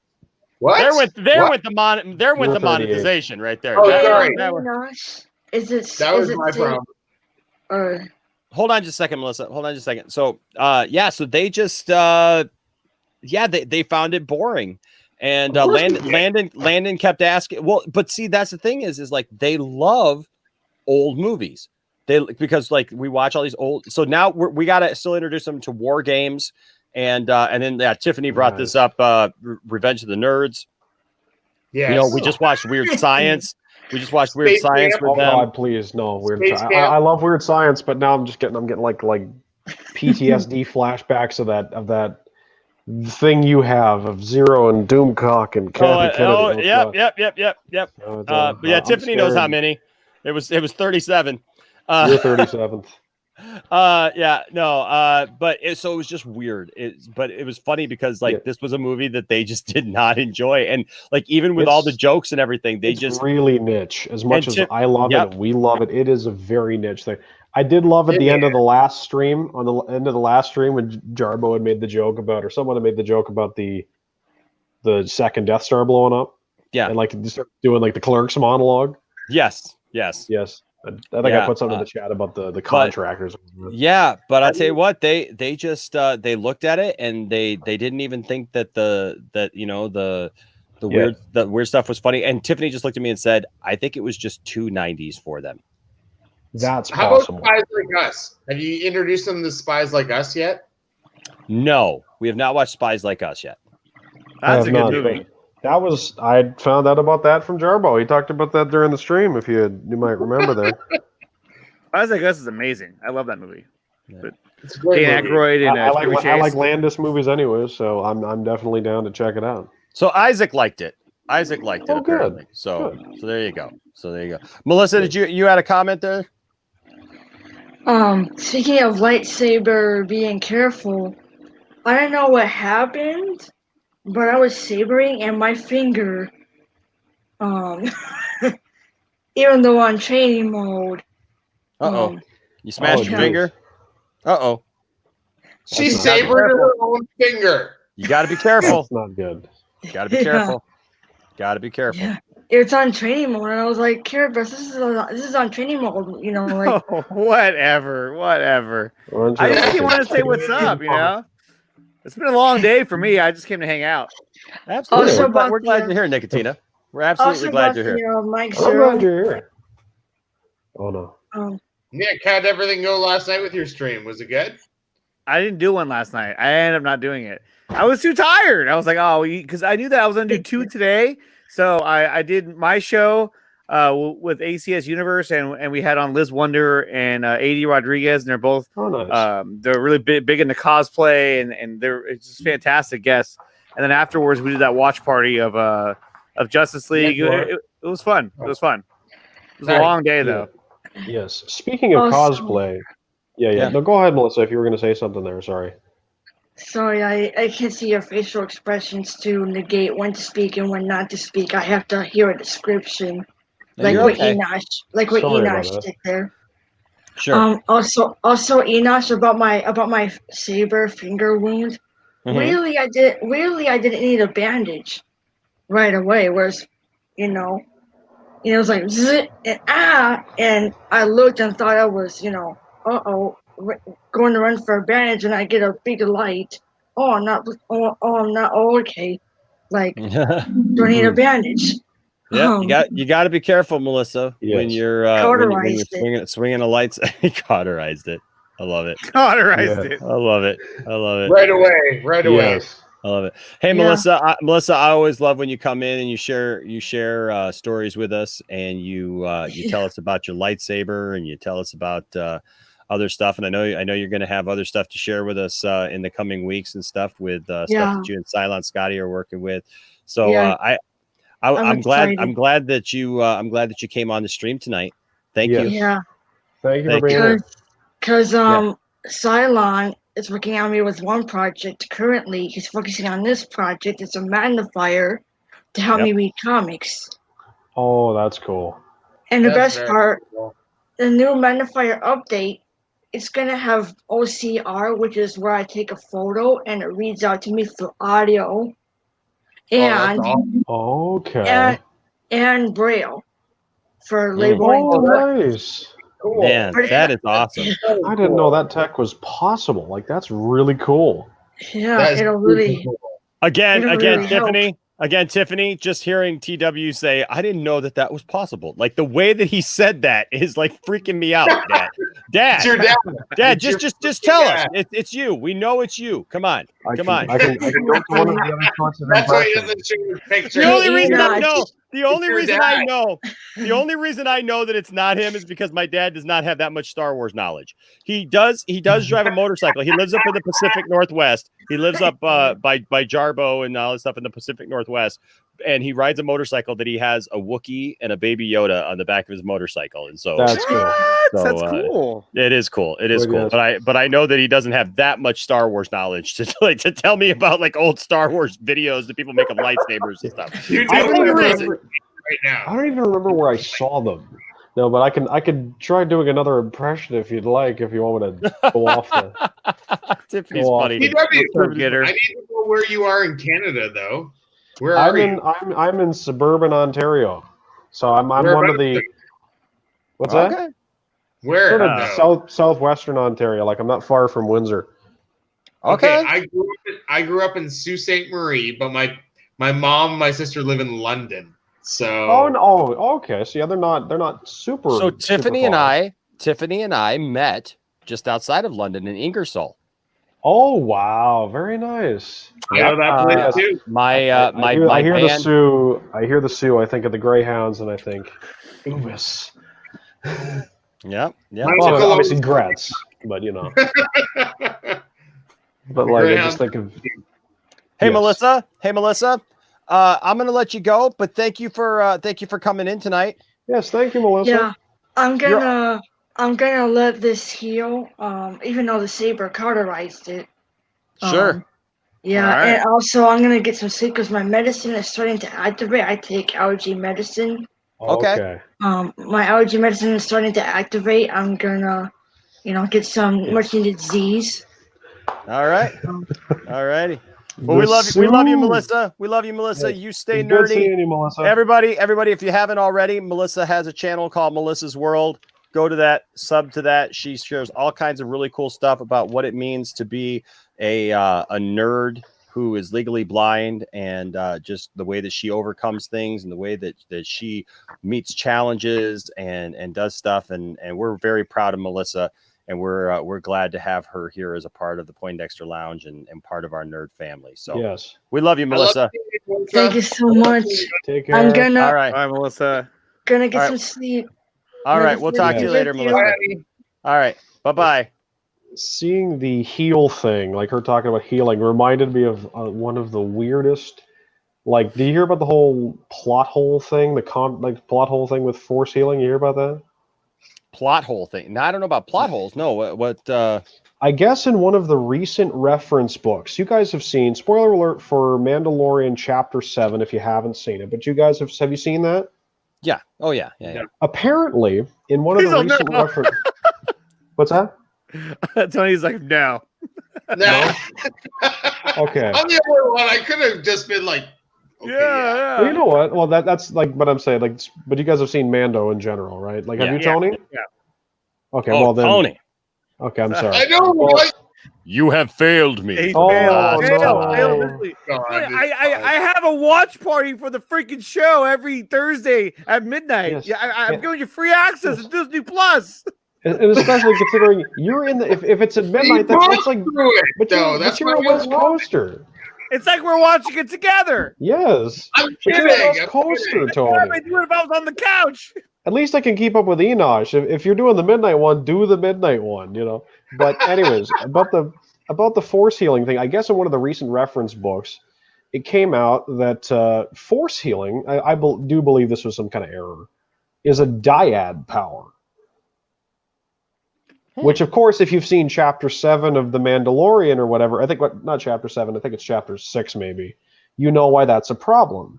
Because Baby Yoda. Baby Yoda uses force heal. Unless Baby Yoda is a dyad. I know, that's what I thought. So what is a dyad? It was either some sort of contradiction or plot hole accidentally. What were you saying? I haven't Tina? I didn't hear you. show. No, I was saying, Yes. what is a dyad? So the Oh, dyad is the- basically what Rey and Ben are in Rise of Yes. Skywalker. That they are two parts of the same that complete each other. A dyad in the Basically. force. Two that are one. That's why she was able to like put the lightsaber behind her head, Yes. and it would appear behind his head. I don't And know if that was a that's little dyad weird power. thing to me. That was I thought that was very, very cool. it was cool, but it was weird too at the same time. Like, you know what I mean?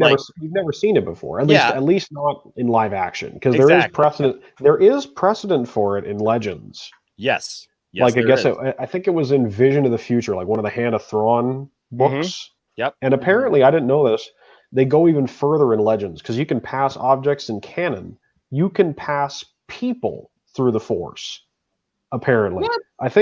I think how that popped up was in not necessarily one of the books, but it was in like the West End tabletop RPG. It was. I read it on Wikipedia when I was looking something I up. can make shit up too, Yeah. you know. Yeah. Like blue. They're not really blue. It's like green blue. Pizza to the fourth. This is Mike Zero. couple Please of subscribe to the brewskis. channel for future Star Wars content. That's Jeez, hey, I don't subscribe. Whoa! to this Is that Canadian him? Is that Mike Zero? Is that why you never showed your face? No, it's not. I swear to God, guys. Us Canadians. Okay. Hold on just a second. Wait a cotton picking second. Everybody hush for just a moment.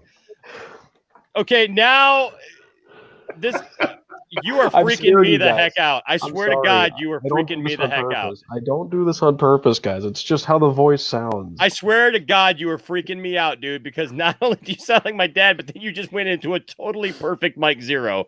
That was spot on. I mean, that was like I was literally Well, I doing was taught something the else. So I impression was by in Mike Zero, Dave Filoni, John Favreau, you name it.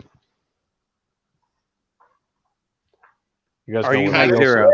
I am I'm not sure. Mike Zero. Hand Hey, to God, just I am ask not him Mike if Zero. he wanted a different voice. Ask him to do something. Ask him to do a Favreau. Be like, hey, No, Favreau? wait, do the Mike Zero. Do the Mike Zero one more time. One more time. Yeah. Um, Come on, Naked. I'm trying to think. This is Mike Zero. Here, subscribe to the channel for future Star Wars content. That's pretty Star Wars good. content. Pretty good. That's good, man. That's good. I'd That's scratch pretty my ear. I'd scratch my ear, but the camera's off. That's a How do you know joke. about that? That's Oh, a he joke. saw our broadcast. I was like, how do you know about that?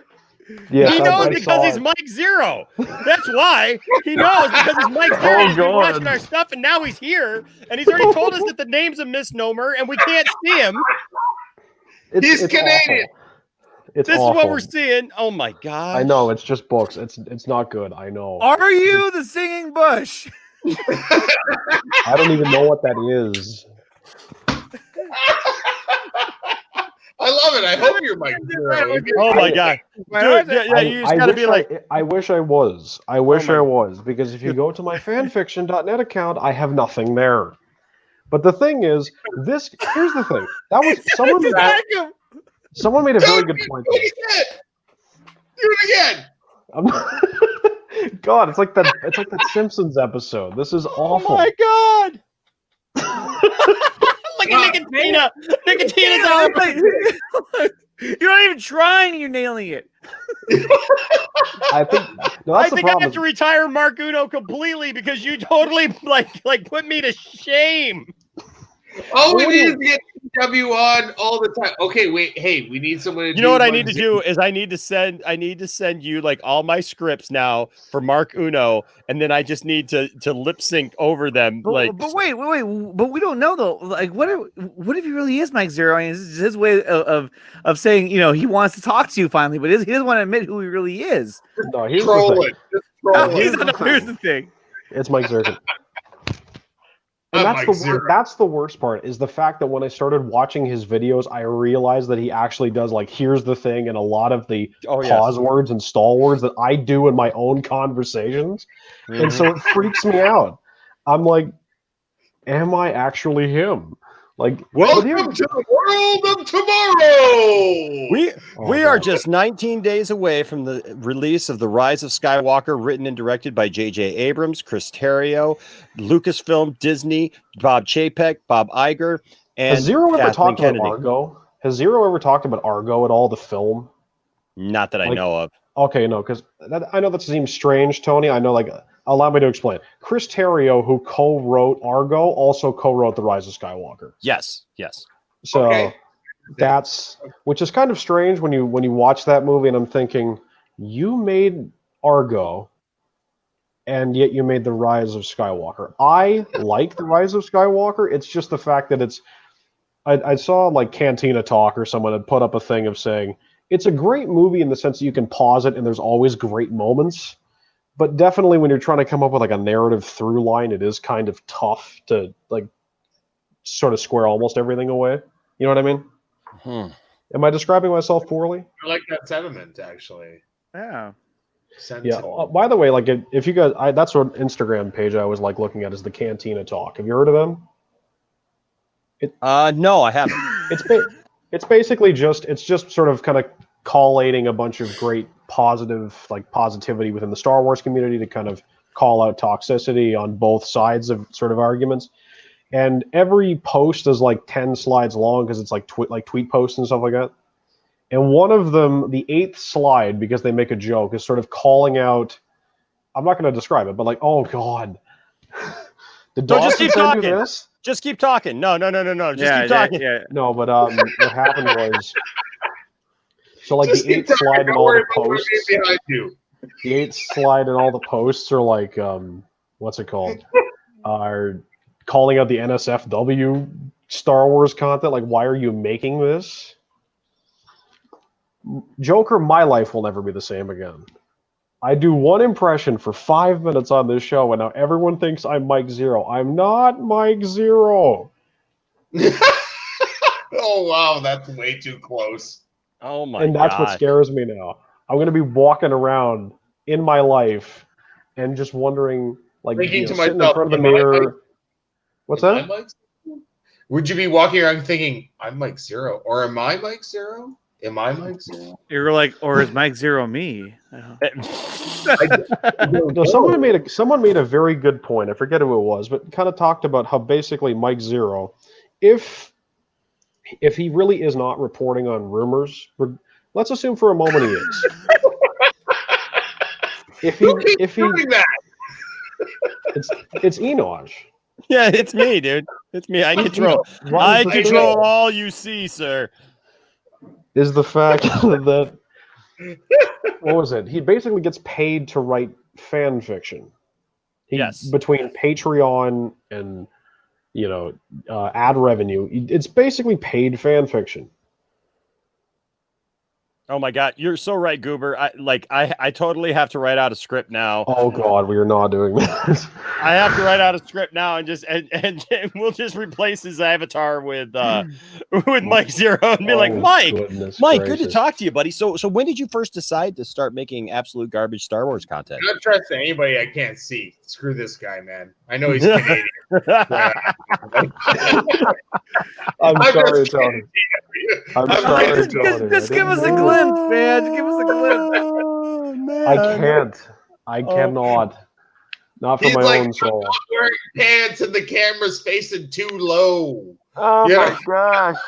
That's just so crazy. Between the fact that you sound like my dad and then you go into a perfect Mike Zero, that made the stream. And that's the that worst made part the is the- stream right there. Oh my gosh! When you started talking about like when you did that impression, I mean, we all like stood still, like.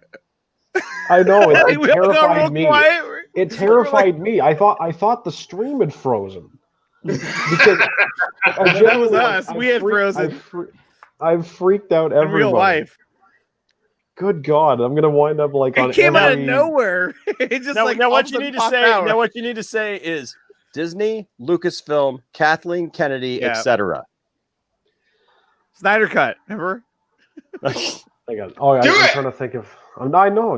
God, it's like the Bart. It is like the Bart Simpson thing. Don't yell at him. Hold on. I'll put. So I'll Sorry, put this, Nicotina. Sorry. I'm He's yelling trying at to perform. You know, it's come on. Yes. I'm gonna put it in the chat here. Hold on a second. Disney, Lucasfilm, Kathleen Kennedy. You got to give me a sentence. You can't just give me names. That's what I'm doing. That's what I'm doing. As much as he likes to. I'm gonna yell at him again. Do it. You can do it. Okay, hold on a second. Here we go. I'm typing it out. Is it in the private chat? Yes, it's gonna be in the private chat. Okay. That's the one that God, they do it a little bit. So That's it's the just a one little that scares me. Oh my god. Okay, hold on a second. Private chat's the best chat. Well, it is, but. Oh, Hold on. no. This is gonna be awesome. Well, awesome is subjective, apparently. True. That's very true. And that's what's going to happen. Is it's going to be like every time I come in for a call-in show or something like that, or even just pop up in the chat. If there's someone here who's here, it'll be like, he's back. No, Enosh is just gonna change her name from TW and McKay to my dad. It's gonna be like, oh, Enosh's dad's on. That's cool. Nice to see you. Wait. Before check this out. So you said the words. What was it? Let me see. Hold on. I just did it's a Yahoo search. I didn't mean to do that, but anyway, I did a search and I typed in Disney, Lucasfilm. I spelled Lucas wrong. Lucasfilm, Kathleen Kennedy, right? Please tell me Zero was the first thing that popped up. If you type it, and then if you go to videos, can you guys see that? I shared the screen. Yeah. So if you go to videos, look what pops up first, right on the very top. I ain't even spelled Lucas wrong. It's all Mike Zero videos. I saw this one, and I cannot help but think, like the first one, I'm just thinking to myself, why the hell Mike Zero videos? She's been hired and fired like 15 times over the last 15 days. Everybody. Those are the key words that he uses, and so that it pops up. I know someone had mentioned, like, I guess, top people, to quote Enosh. Top people. Have sort of glimpsed through the Google searches and so forth, and that apparently it's like he'll find the keywords for this particular thing, and it'll just pop up in the next video or whatever. Well, lately, I think Enosh was saying that he started. God damn. What? That's it right there. That's the sentence right there. That's the paragraph right there. That I would like to say for now in posterity, I am not Mike Zero. I know you guys believe me. I know. Yeah, totally believe it. Totally believe. The worst part is I have to say it for myself now. It's gonna. Or are you putting this up for the sake of the? Oh yes. We got to hear it all together. Okay, everybody, be quiet. Here we go. Okay. This is Mike Zero. Subscribe if you're new to the channel for new Star Wars content. Now, we are just 3 weeks away from the release of Star Wars The Rise of Skywalker, written and directed by J.J. Abrams, Disney, Lucasfilm, Kathy Kennedy, Chris Terrio, etc., and of course, the creator himself, George Lucas. This is Mike Zero. Make sure to like and subscribe to the channel for future Star Wars content. Wow, it was really good. That was like scary good. Dude. I think that's a superpower. That was so good that Tony had to leave. It's like super strength. It's a blessing and a curse.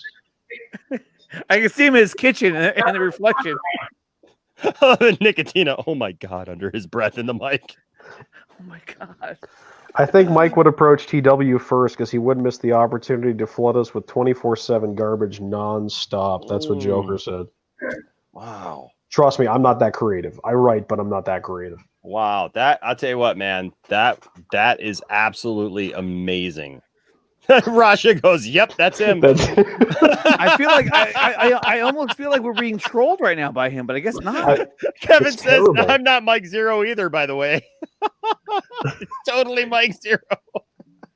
Just need like the side eye emoji or something. Oh my gosh, man. That is fantastic. That is just absolutely fantastic. No, you know what? I don't hate Mike Zero. I no, you respect don't. I I know respect you don't. I respect Mike. I respect you, man.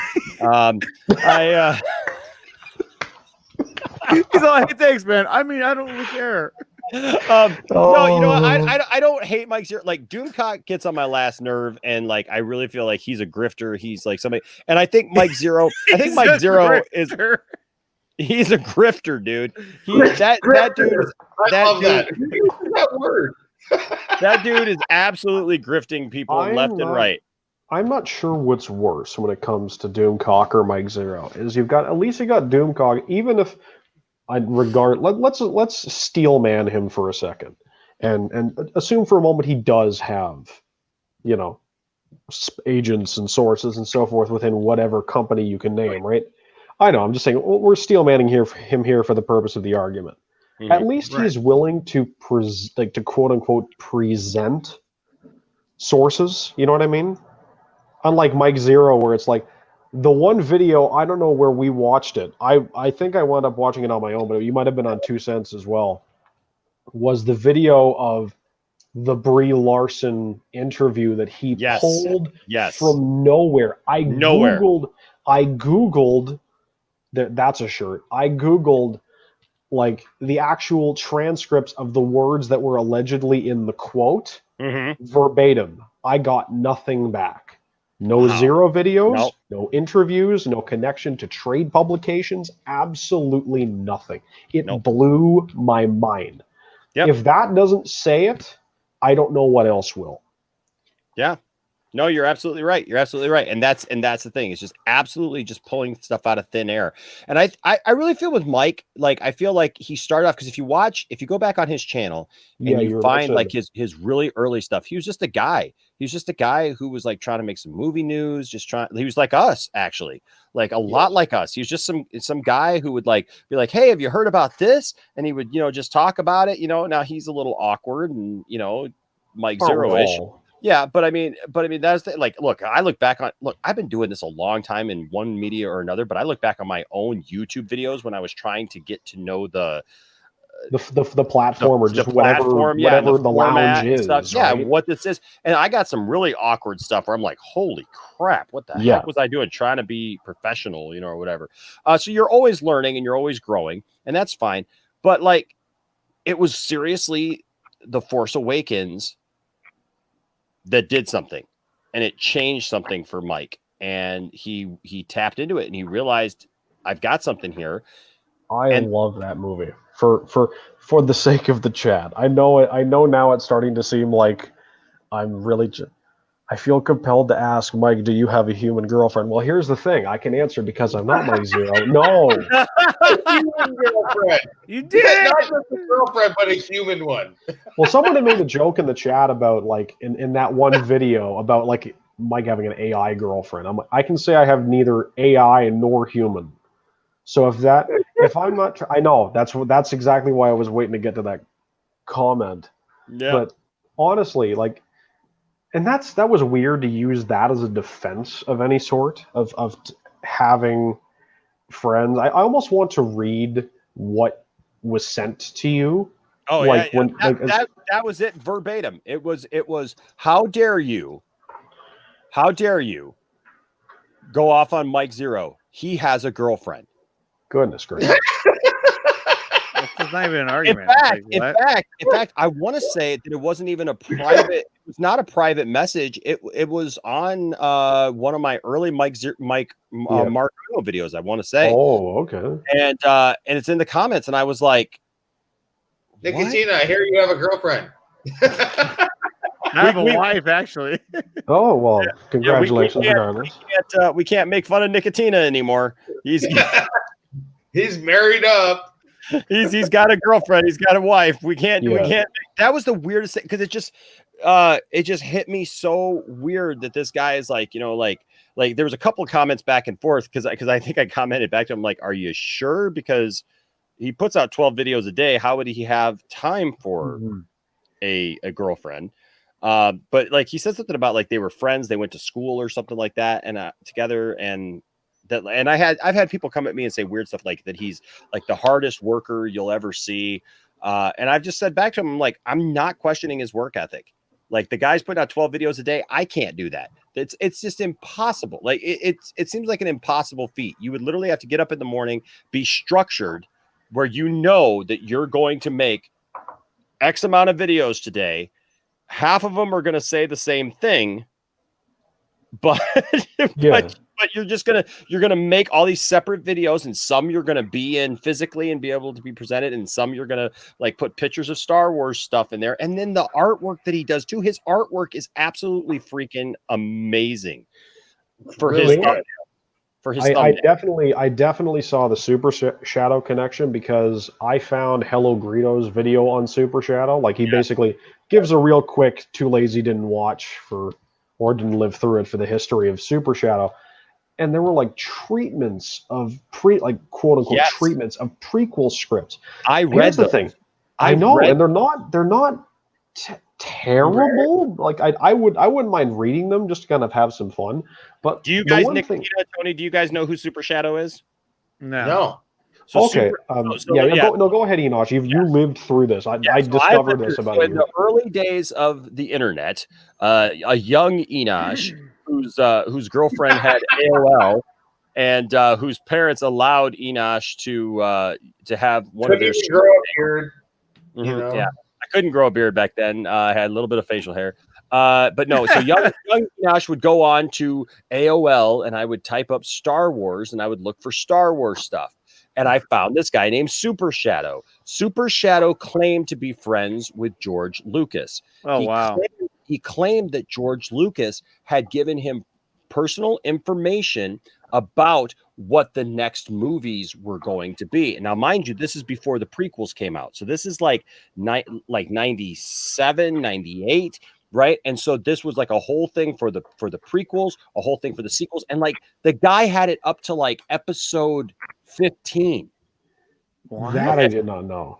Yeah, so like he had all these treatments, and like you said, TW, like it was mapped out, and it was like, and he had in these things, it was these like it's ridiculous press things or whatever, like you could read, and it was just like in episode 11, this is what it's called, this is what George is working on, and what he wants to see happen, and this is what happens. This is a synopsis. This is where our characters are. Everybody's coming back. You know, Han's coming back. Leia's coming back. Luke's coming back. Everybody's coming back for this thing. He had where is he now?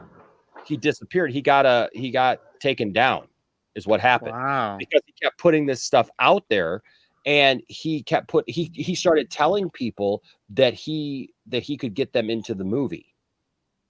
What? And he started telling them that he could get them into movies. And there's actually a spin-off kind of the Super Shadow thing that's really dark. If you ever watch, there's a guy named the Junk Man. That name sounds familiar.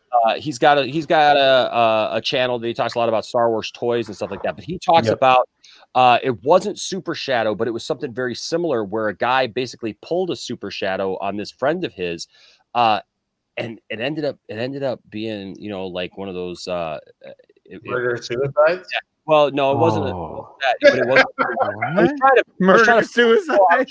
Seriously, trying to figure out a way to say it without without kind of YouTube masters coming in and but basically, we had this guy killed this other guy by convincing him that he moved out to LA. Yes, this guy convinced his friend, that this young guy that he met, that he had moved out to LA, befriended George Lucas, was George Lucas's right-hand guy, that they were making these Star Wars films and stuff, was sending the kid back, like all this Star Wars stuff, was apparently like going back and forth with this. And I'd have to find it for you guys, because Junkman has a whole video on it where he details the whole thing so much better than I, because he did. We'll go look it up.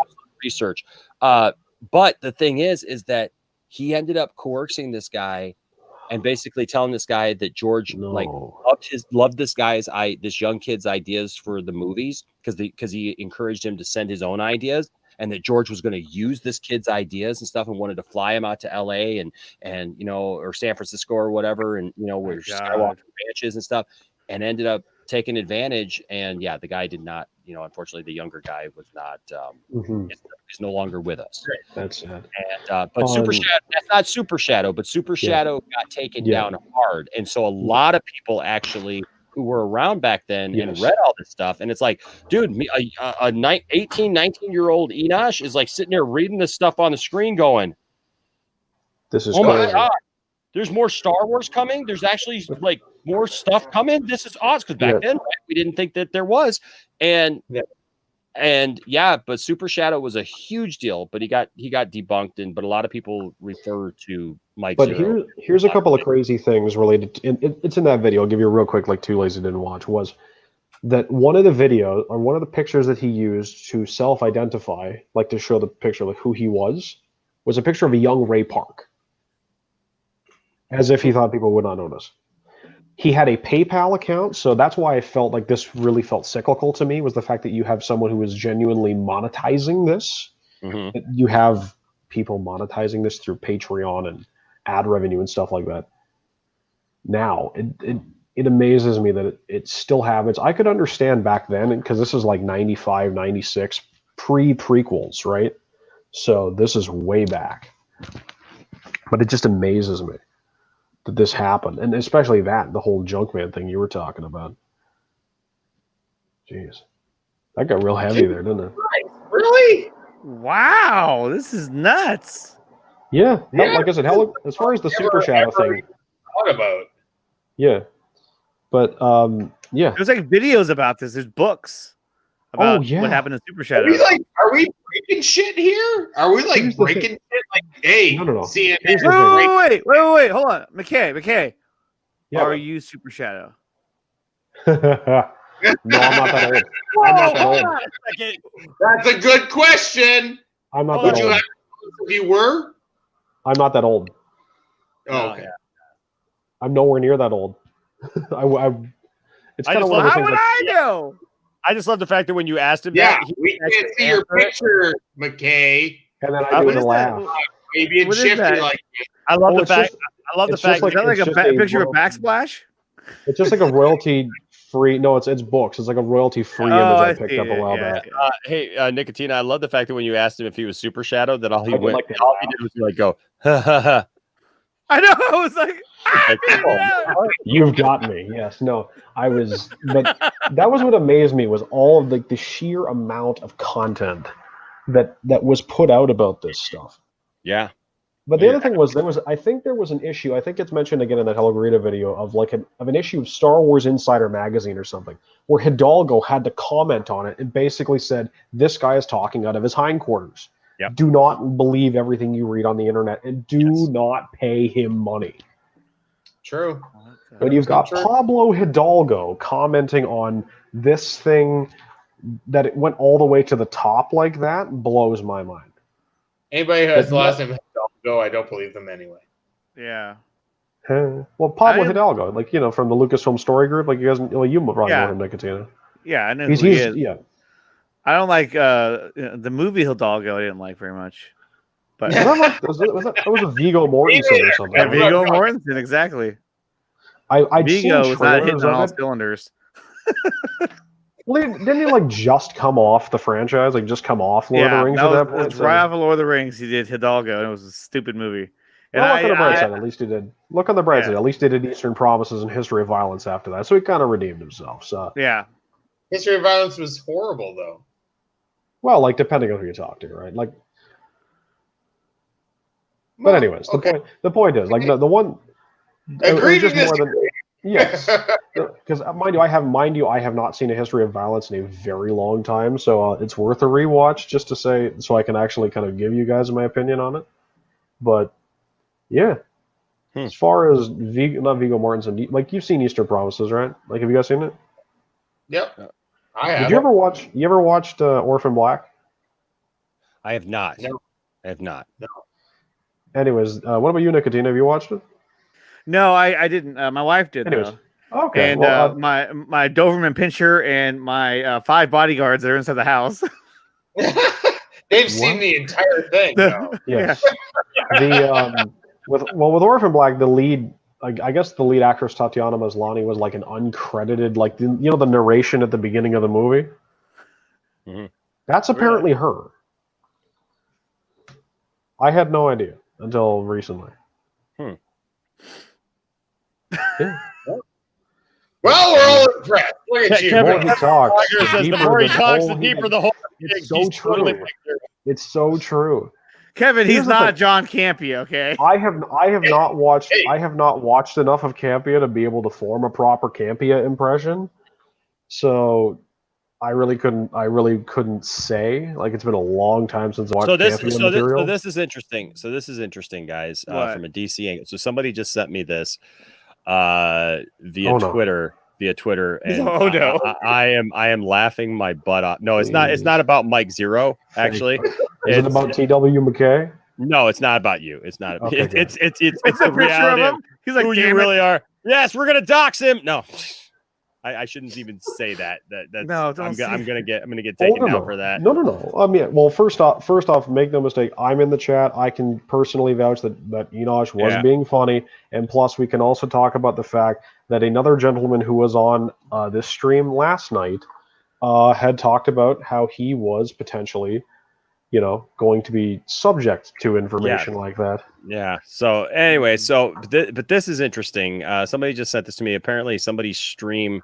that we all love and know is going off again, and totally doesn't understand how things work. Oh, is it the gentleman in question?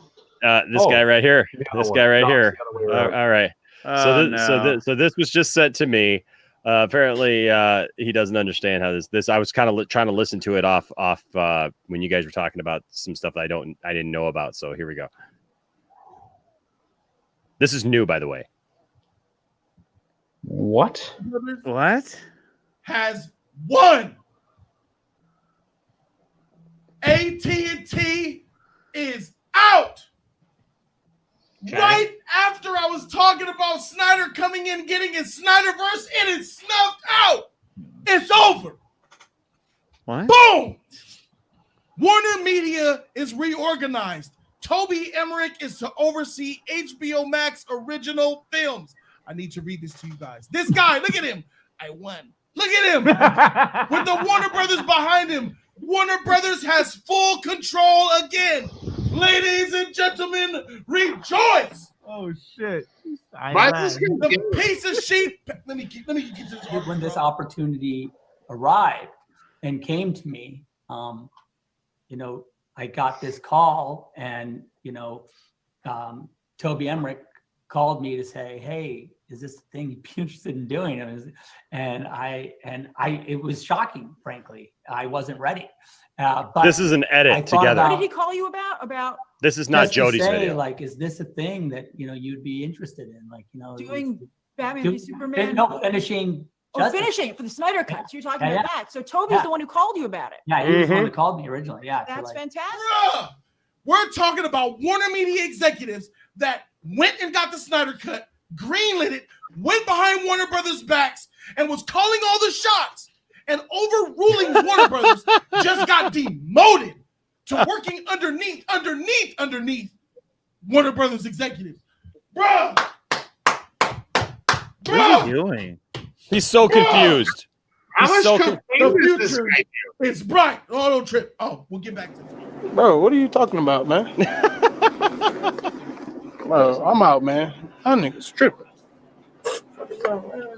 How much cocaine does this guy do, though? I'm Okay, curious. so for those of you who are maybe lost a little bit of what that just was, so I get what that was. So I am incredibly confused right now. Okay. So what that is, bruh? I love Goober. Goober's like, bruh. Love What is God. Okay, come on, Nicotina, we gotta get one for this. We gotta get one for this. Bruh. Oh, I get it. Jody saw the Mandalorian armor thing, and he was like, bruh. I can't Wow. draw. I was not expecting that. Okay, so what that is that we all know that our good friend Jody has absolutely hated the fact that AT&T came in from the very beginning. It's what kind of drew me into this whole thing altogether. That AT&T came in, bought Warner Brothers completely, and then brought about the Snyder Cut, right? And we got the Snyder Cut, and so Jody absolutely hates that idea. He is so mad about that, and he's voiced that for a long time. Well, what I love is Jody. That mother freaker. Freak that mother freaker. So what this is Jody hearing some information about how they're going to reorganize Warner Media, right, and to put Toby Emmerich as the leader of that, of being in charge of films and stuff and HBO Max, to which they think the gentleman that we just watched thinks that means Snyder Cut's out. And here's why: because there's all this talk that Toby Emmerich, and hates Zack Snyder. That he absolutely hates Zack Snyder. Can't stand him. But here's the funny thing. This is what I was talking about the interview that we just saw with that we were talking about earlier tonight, Tony, when we first got on the broadcast. We were talking about the interview with Zach and Grace Randolph there. Yeah. So Zach points out the fact, like, totally chill. That's what I said. Like he was like throwing bombs, but just remaining totally chill, because he's like, oh yeah, when Toby Emmerich first called me and asked me if I wanted to do the Snyder Cut, basically, and she's like, wait, you mean to do Batman v Superman when you guys were back to no, Justice League, the Snyder, what we're working on now. And she's like, wait a second, we just saw the video there, the Snyder Cut, yeah. So Toby Emmerich, according to Zack Snyder, helped initiate the Snyder Cut. And now Jody is all, yeah, Toby Emmerich is in charge. Snyder Cut's out, on a project that Zach just confirmed Toby Emmerich initiated. She made the term for what it was called. Yes, I'll give you that. Snyder Cut. That's your that's your claim to fame. Everything else is not yours. That's it. You call it Snyder Cut. I just think that's funny. I just think that's funny because he literally thinks that means that the Snyderverse is completely out because Toby Emmerich is in charge of that. Oh, and the AT&T is out. Sorry, AT&T didn't sell the business. They're still in charge. If Toby Emmerich does something tomorrow that they don't like, he will be reprimanded or fired. Yeah, it'll be bruh. Don't forget the freaker. Then they bring Toby Emmerich in. Freaking mother freaking. I have a question. Yes. Related to Rel's comment, by the way. Okay. Is that something that was just a joke we've made for here, or does he genuinely censor himself on his streams? Yeah, he says that. This is something that he says. I mean, he says the other stuff all day long. I mean, he says that and worse on his streams. But this is something, that he actually says, and it doesn't make any sense. It's like totally all over. I mean, it's funny. It is genuinely funny. It's It's definitely one of those, like, I've tried to figure out. Like, I've done the same myself. Like, just being around people, I've tried to figure out fun and creative ways to get around saying expletives. Sure. Well, but that's what he does, though, because he doesn't want to, like, if he swears, then it's going to limit his reach on his videos, because then by cussing, then kids can't watch it, because then it'll say, hey, this That's has true. the algorithm. The algorithm will say, hey, you have swear words, so only it'll start it'll affect how his show gets put out there. I mean, I reached a point in my show where I've tried to stop swearing, period, because I noticed that at a certain place I go to very often on that Wi-Fi network, it doesn't allow me to stream or like watch even like my videos if I want to see how it was. But what I did was I did one without swearing, and then that one played. That's strange. I mean, it makes sense, but like, it's just strange.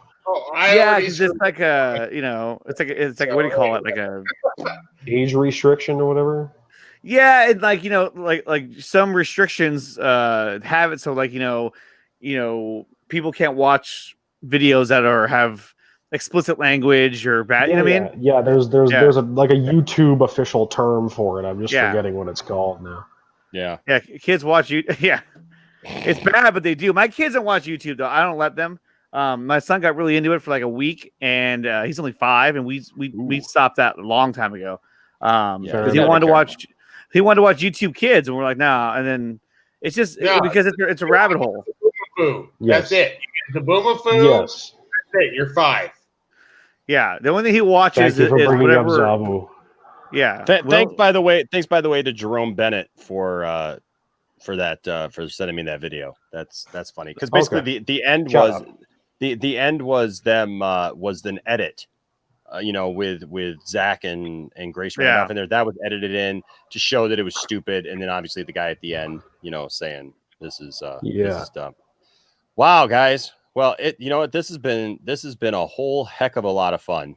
This has been. Well, do you have the other video where his friend is basically telling him that his we've played that. Yes. I need to just download that honestly because that is the best. I needed to send it to you because I downloaded that. Oh, did you? Okay, yeah. Like the one where I'm able to upload it on a StreamYard. Yeah. Okay, awesome. Yeah, I haven't downloaded it yet. It's like the one where he assumes that because he's received opportunities to do his reshoots and so forth, that somehow the Snyder Cut fans are being conned because of the additional content. Yeah, one. But ZACK even addressed that question, because who was it? Grace asked him. So, people were saying that because you're adding, additional footage, that it's not the true vision. And he was even saying like that's ridiculous. He's like basically saying that look, he added somewhere up to 4 to 5 minutes of additional footage, right? And everyone's like, wow, that's not really a lot, but it actually is a lot if you look at how, if you watch a movie, in 1 minute, a lot of things can happen. Oh yeah, and it's also additional footage, but it's also like his takes of the old scenes, because like he said, he's not keeping a frame of Whedon's cut of the movie. It's going to be all the stuff that he had previously filmed. Yeah, that 5 minutes is like throughout the movie, so you're gonna get 30 seconds here. He said he would absolutely burn the entire movie. So they burned the entire movie to the ground before he allowed before he allowed any footage from Joss Whedon's to God, I was watching one of your 2 cent streams the other day, or I think it might have even just been this morning, of like the one of Mike Zero talking about a 4-hour cut of The Rise of Skywalker. Oh God. Well, here's the thing. Like, and that was the thing that like Jarbo had talked about too, right? Whereas like Disney could do it, but just not the way that he's talking about. I actually would love to see like interviews and just start like, if people anywhere just start interviewing like the directors and writers and going, like, what was filmed and deleted, because the Blu-ray, the 4K comes with nothing. I genuinely would like to know what in the novelization, for example, was filmed and just didn't make it in. Oh, sure. Like, if anything, there's always going to be stuff like that, right? That was filmed that just didn't make it in or something like that. But this idea, well, because what Mike Zero's doing, what Doomcock is doing as well, is they're trying to hit the algorithm. So they're they're trying to hit all these key words, right? Because just like you guys were just talking about, like if you say a swear word, YouTube picks up on it and goes, hey, that's a swear word. We know what that is, right? And so now all of a sudden we're all having to be really, really careful. Like I don't swear anyways. I don't swear anyways, but I can't always control, things that people do, when they're on my stream. Mm-hmm. Damn, it's me. Yeah, I know it's. But the thing is that that being said, Nicotina swears. Fuck that guy. I try not to. I've been trying to limit how much I swear. Well, if Ryan was here, even today on the show, when I had the 2 girls on there, I was gonna say I was saying something, and I knew it was coming because I was putting sentences together in my head as I was talking, and I knew a swear word was coming. And instead Feel of it way saying, down deep. Like, yeah, oh, it is because I was burning. talking and I was like, oh shoot, I'm gonna swear, here it comes. And instead of saying, F that, I said freak that. And then Ryan called me out like, who says that? I'm like, oh, whatever. Hello, it was burning in deep inside him, and But you know could what see I hate the about anger it? was coming You forward. want to get nuts? Come on, let's get nuts. It Yeah, one sucks thing- because every time I say it, I think about that guy we just watched a video of. I think about him saying it. I'm like, God, do I sound like him? Yeah, exactly. Well, one thing I want to get. Sorry. Yeah, no, I just wanted to say Dr. Fate had a $1.99 super chat. I wanted to give. Oh, I didn't see that. some I'm applause sorry, I back. didn't see that. I Yeah. didn't have the comment section open. Yeah, not a problem. Yeah, so Thank Dr. you. Fate's Thank you got for a pointing that out. I got $1.99 super chat. open. What's up, Dr. Fate? You didn't have it open. Were you full screen? No, you know what? I was because I was on the brand section, and so when you're on the brand section, you don't see the comments. So I didn't see it. Oh, okay. Dr. Fate says with $1.99, thank you, sir. Says Joker cuts off Robin's legs. SNYDER. That's been debunked. Rasha debunked that one a few statements later. Oh, is did this she? about? Yeah, is because this Robin about, has like- shorts in the costume. It's shorts. Yeah. I think Dr. Fate thought like he got his legs cut off. No, it's confirmed his costume was short. So cool. Well, either way, That costume, you know what's funny about that costume is the upper part of that costume looks really great. I didn't realize for a long time that it was shorts. And when I didn't either. like and when you look at it, when you Sitting look at the table, you're looking good. It's COVID. You don't know you're wearing. But yeah, no, what I don't get is that in the movie, like the top has like a reddish tint to it, kind of. But in that image that was going around from Agent Brown, it showed the top it was all gray, like the Batman costume. Like so I was kind of like, well, wait, what color is it supposed to be? Gray or that reddish tone that was in the movie? That's why I didn't get. Yeah. Unless I'm missing something, I kept looking at the two of those. I thought it was that reddish color. I mean, it's kind of got a reddish tone to it. I mean, it looks like the Robin costume. Exactly. So maybe when the all gray one. Enos, did you see that image from Agent Brown on Instagram? No, I haven't seen that. Let me see if I can find it. Agent Brown. I don't even know if I know who Agent Brown is. Yeah, well, either way, while you're looking that up, I just wanted to ask you guys a question. What is your personal opinion? Oh, actually, before we do that, just a quick shout out to DC Talk with Extended. Give the $5 super chat. Look at that. Applause there. Mike is right in here. Just taking over, like doing a good job in here. I appreciate you. Thank you. What's up, DC Talk? Tthank you so much, buddy. DC Talk. This guy is great. This guy is great. Yes. This guy is awesome right here. He just, heck yeah, bro, freak yeah, bro. I had you, Christina. I totally had you there. I totally had you. Yes. What's your? I just love it when he does that. You look like the little monkey with the freak yeah. Ting, ting, ting, ting, ting, ting, ting. Toby Emmerich. One over AT&T. Freak yeah. Freak yeah. What's your personal opinion? I have a question. Thank you, DC Talk. Yeah. DC Talk also DC made a contribution to the brick tonight. Oh, very nice. Earlier today. And we definitely appreciate that. $50 actually. So thank you so much, man. You're off. Yeah, to the brick. Yeah. So what's your guys' personal opinion on talking about or like sharing spoiler content after a movie's like come out? Like, how long do you guys wait? Like, as far as like, talking about it, one day. Did I get home from the movie yet? Yeah. Because my thing is for people. Let's talk about it. Yeah, my thing is for people who haven't seen the thing but want to see it. I always said, because I am the most lenient. Like, I give everybody like 30 days after the movie comes out on 4K or Blu-ray or whatever. 30 days, dude. Yes, I'm insane. We're not like like 30 days. Come on, what's going on? It's because I'm insane. How are you? It's because I'm insane. You're really Canadian right now. Sorry. Yeah, I don't know if I do 30 days. No, because the weird thing was, I think it was the reason I was thinking about that is I think it was just like an Oscars clip or something like that. I remembered I was at home one day when the Oscars like happened, the last one, like just before the pandemic. Everyone got to go to that one. They had that big musical number at the beginning, right? Like, and they had like a big musical number at the beginning of all the Oscars, right? Yeah. And they had on the screen different like things from the movies that had happened in the year. Right at the end of of the like video Mhm. was we've all seen episode 9 here.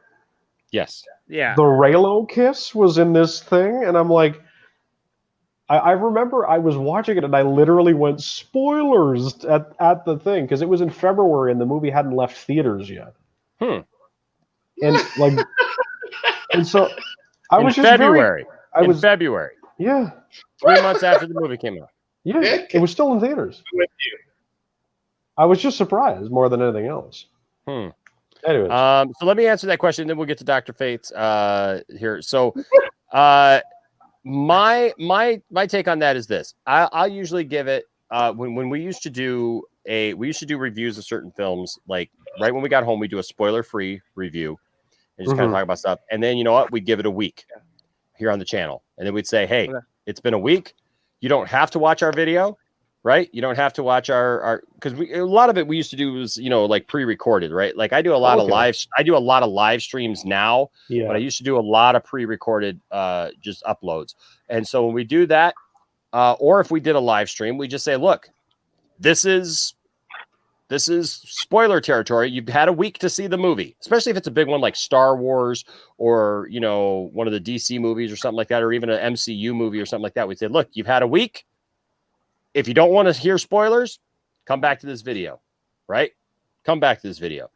If you don't care, go ahead and watch the video. Otherwise, we're going to talk about it. Hey, Nicotina. Hey, man. I appreciate you, bro. I know, man. I know you got to run. Thank you for coming on, man. But of course, thank you for coming on. And we're not gonna go too much longer because we're at the 2.5 hour mark. And I'd also like to apologize for scarring you with my impression there. And I know that's going to be in air quotes for God knows how long. Impression. If you're really Mike Zero, you did a really good job. look at Nicotina back down. Oh yeah, I mean, like you're pretty cool. Look, can we stream sometime? Listen, I'd love to have you on my show. Can you come on my show? If we can maybe have your 225,000 I can tell you with 100% certainty, just because of like the content I've seen. Considering if he was willing to make a video about him not being dead. Oh yeah. If I really was Mike, Nicotina, if I really was Mike, oh god, I honestly think you'd probably would be expecting a video from Mike Zero in the next couple of days saying some guy was, or I was on this stream, plot twist, it's me. That's probably what would happen. If that happens the next couple of days, I'm gonna shit. All right, I'm gonna go. Yeah, have a good night, man. And Nicotina. I will also say, what the heck is that? Like, I love the way that the ear mark. Dude, stretch. Okay, TW McKay right now is like so inside my brain because like I don't really believe that he's Mike Zero, but I love the fact that he's saying stuff that like I'm saying that I'm not Mike Zero. But if it's like that OJ book. Like I didn't do it. All right, I'll see you guys later. All right. Yeah, have a good night, Nicotina, and have a good night to Joker as well. You can call me Joker's also heading out, so I'll say have a good night to them as well. It's like that OJ book. I swear to God. It's like I didn't do it, but if I had, this is how I would have done it. I saw a sketch with that first, and I genuinely thought it was a fake book made for the sketch. Anyways, have a good night then. Well, you got to go, Tony. You got to go, Tony. All right, I got to. Yeah, we got to get out of here soon. It was good having you on. It was good to actually talk to you across streaming as opposed to just in text. And hopefully we'll be able to get together for some other stream at some point. Absolutely. Love you, Tony. 100%. Love you, Tony. Yeah. All right, man. Love you too. All right, buddy. You have a good night. Have a great night. Okay. Yeah. You too, man. So yes, we'll get to the and then we'll start to close it down here. Whoops. I'll kick you out. There we go. Okay. I love this conversation, man. I love this. Is hilarious, dude. This I'm glad we did it. I'm glad we did. I can't believe that we kind of went to both sides of the spectrum. That it's like I'm possibly your father, and I'm also possibly Mike Zero. Yes, that's amazing. That's just absolutely amazing. Yes. So Dr. Fate with a $1.99 super chat says Joker's involvement. Thank you, sir. I hear the claps. Yes. Says Joker's involvement in the Snyder Cut thoughts. So I think personally, I mean, with him saying that, with Zach saying that Joker is going to look different, he's going to have a different look. There's a couple areas to go on that, because he said in the interview with Grace Randolph that there's water under the bridge. Yeah. And I'm trying to, I think I need to go back and watch it again, because I'm trying to decipher whether he means water under the bridge since the last time we saw the Joker. I think that's what he was. Yeah. Or I felt like it could also be construed as water under the bridge, just with him and Batman to begin with, and that this was like kind of a callback to some of that. You know what I mean? I think it's also like, because this film, both in real life and in the timeline, takes place post Suicide Squad. So it's basically dealing with the stuff the Joker went through in that film, and sort of how that affected him. And that could be, but if he has a different look, like, that could mean a lot of things. Because I know a lot of people hate the grills and stuff like that. And I was not a fan. I had to kind of put my thoughts out there. My 2 cents. There you go. That's fine.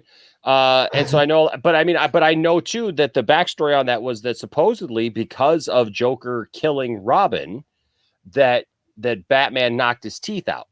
And that's why, and now all of a sudden I saw this other stuff, and I can't. Interesting. I can't verify this. This is Doomcock territory, but I can't verify this because I just saw the thing. I saw a picture that I have no idea what it's from, but it was definitely Jared Leto. It was not a doctored photo, but it was basically Jared Leto laying on the ground. His teeth were knocked out, and there was blood all over the place.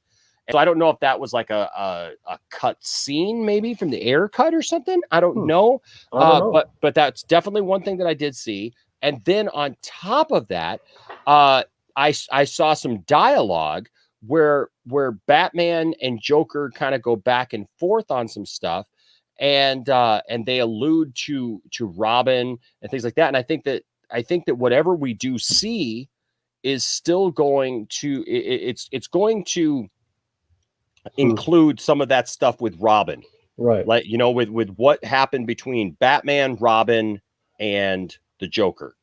Yeah. If I'm Rosh just asked, where have I been? Was that because I was silent for a while, or I had slipped into the impressions and am now back in my normal voice? I genuinely would like to know what the answer to that question is. I'm still here. Yeah, I know. I think she's asking, where have you been this whole time? Like it's great having you on the show, man. As far as just being a guest, man. I'm glad to be on. I think Excellent more than anything guest. else, it was just. Look, I mean, earlier she's saying, where did I see what? Where did who see what? Oh, I think he's asking about that. But yeah, Rasha said, awesome stream. Really everybody's really enjoying the stream tonight. It's been.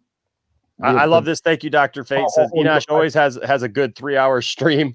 I think what he was talking about. Oh, that's what it was. I think he was talking about the question that Dr. Fate was asking was about Joker getting his teeth knocked out. As far as the image that you saw, that's where he's wondering where you saw that. And that's what I'm trying to remember, guys, because I literally saw this. Let me see. Thank you very much, Scotty. As I see the thing. Thank you very much.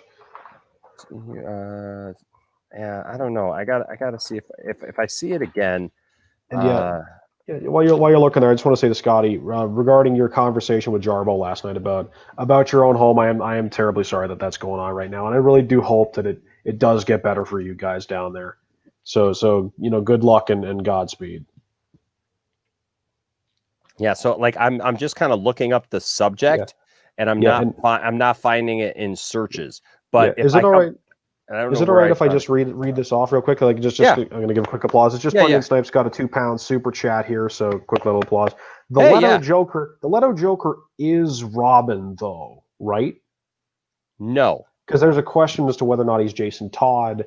Because apparently, like the dead Robin is Dick Grayson, I think is what Zack Snyder has said, right? Yes, that's what he said. So I think that's what the idea is, that maybe it's like, okay, maybe he's not dead or whatever, but no. So I think it is just Joker just ended Dick Grayson more than anything else. Yeah, so I'm trying. Oh man. Yeah, which by the way, I will say this. So this I can pull up. because it's the first thing that you'll see here. Yeah. And just to say to Scotty, it didn't get weird. I mean, it got weird in the sense that it got real, it got honest. But you know what? It's not just kind of talking about simply politics or news. It's where you live. It's what's going on. I know this probably sounds a little weird to you, Enosh. I'm not sure if you listened to the full 3 hours back. After I did listen to the part, and me and Scotty talk a lot, so I'm familiar with Scotty. Scotty and I have had that conversation. So for those who might not have been aware, last night in the stream after Enosh's internet messed up, Jarbo and Scotty and Sophie, and I'm trying to remember who else was in the stream. It might have been Dawson. We're talking about what was going on in their own home states and whatnot. So if that seems a little confusing, I'm hoping I'm providing appropriate context to what we're talking about. Yeah. I can't find that picture, guys. I'm you know what? Yeah. But I swear I keep coming across it, and I don't know if it's Twitter that I keep coming across it or someplace that I keep. But if I see it again, I will definitely save it because I've actually not been able to find whatever it. You gotta do. As far as let's pull up what was the hold on. Bunyan Snipe here says the Leto Joker is Robin though, right? No. So there is nothing official that was an internet thing that started during the lead up to Suicide Squad. Suicide Squad with the Joker because of different things. People thought he was Jason Todd, is what it is. There's all these weird connections that they tried to make, and there were all these kind of like just kind of weird things that people kept talking about that they said, oh, well, we think that this is what it is, but that was never confirmed. There's never been anything that actually says that is. The one thing that he did say was for sure, ZACK did say, was that his Robin that died, and this is one of the things that, look, I even say, I don't like this. I don't like this either. I don't like it at all. But I'm willing to listen to it. But it kind of bothers me because I feel like if that's the way they go, and then they move forward with the Snyderverse, we don't get a Nightwing. Which that's true. What if they kind of pull bits and pieces from under the Red Hood? Thank you. Yeah. By the way, I addressed that earlier. Thank you. By the way. Yeah. But maybe they'll pull bits and pieces from the Red Hood story, because I had kind of thought about like what I would do if I was ever writing a Red Hood thing. I kind of liked, like the whole John Boyega thing, because he talked, that the whole thing. John Boyega kind of, because someone had asked, maybe, or put up a picture of him as like a fan art of him as John Stewart. Oh, okay. And he kind of said if he wanted to have a crack at a DC character, he would love to have a crack at Jason Todd. Sure. And I said, that'd be really cool. And if you're going to do a Jason Todd movie, I said, in my opinion, on the superhero side, there are 4 characters that you should have: Batman, Jason Todd, Dick Grayson, and Tim Drake. As I know that sounds full, but I think it's because you have room for conflict, and you have room for things like, Bruce or Dick and Jason both agree that Bruce isn't doing it the right way, but they have their own ways of doing it. And then, you could have Jason talking to Tim about seeing how quote unquote easily he was replaced, or what happened to me will wind up happening to you someday, or something like that. That's what I would say. Yeah. No, Kevin, I get what you're saying, that if that's what was going to happen, if that was going to be, then, there wasn't going to be a Nightwing anyways. I get that. But my thing is, okay, this honestly is just a selfish thing for me, because I'll be honest with you. I mean, I've always liked Robin. I've always liked Dick Grayson, but I've never had the appreciation that I've had for him in the last year or two. I will say this, since actually Titans came out. The DC Universe show? The DC Universe show. Okay. I've always liked Robin, but I'll be honest with you. That show, TW, that show right there gave me such an appreciation for Dick Grayson and all the Robins, and Jason, that I went out. I didn't have any Nightwing figures. Okay? Really? I had no Nightwing figures, and I had no Robin figures. Yeah. Okay. Now, no Robin figures. No either? Robin figure. Well, I had my original Robin from when I was a kid. Oh, okay, right? like just like the A stuff that you keep. Yeah. You know, so I had one of those, and I did have the old Mego Pocket Heroes Robin, because I had the Batman and the Robin, and I had that when I was a kid, so I rebought that one when I got older. But I didn't have any new stuff, right? I had no Nightwings, I had no newer Robins or anything, right? And man, when I watched that show and I saw that version of Robin, I was like, oh my God, this is Robin. I love this. I love this so much. And I went out, man, and I got every good figure that I could find. Right. And I love the new McFarlane Nightwing and the last DC Multiverse Mattel Nightwing that they made. I love that. The Tim Drake Red Robin that DC Universe. I got that. I got the Damian Wayne Robin with Superboy, Jonathan Kent, the 2-pack. I found that. Oh, really? I didn't know there was a 2-pack of that. I'm not much for figure collecting, but I do like for full context. I love Super Sons. Peter Tomasi is one of my favorites. Yes, let's go to Dawson's comment real quick. Dawson. Hi, Dawson. Dawson, you have no idea what's happened since you left. You have no idea. You have got to watch this stream. All I will say is, this man has freaked us the heck out, because he is either my dad, so our dad. I am either you and me, your father, Dawson, or I am Mike Zero. Or he is Mike Zero. We literally got, he does the best Mike Zero impersonation. If he's not Mike Zero, Nicotina literally was freaked out. Nicotina was sending me messages like, you don't think it's really him. Like I said, I wish I was that creative. I really do. Yeah. Hold on. Give me just a second here. I'll be right back. Hold on a second. Yeah. Do what you got to do. Yeah. So I'll just kind of try and fill the silence however I can.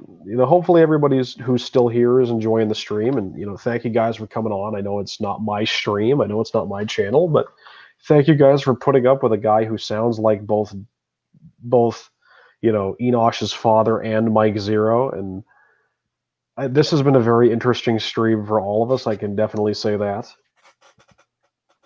But I am definitely glad that I got the opportunity to come on here, because it's been a lot of fun so far. And Dawson says, plot twist, I'm both your mutual father and I'm Mike Zero. Good God. I mean, right? Dude, I'm telling you what, I had him read a script.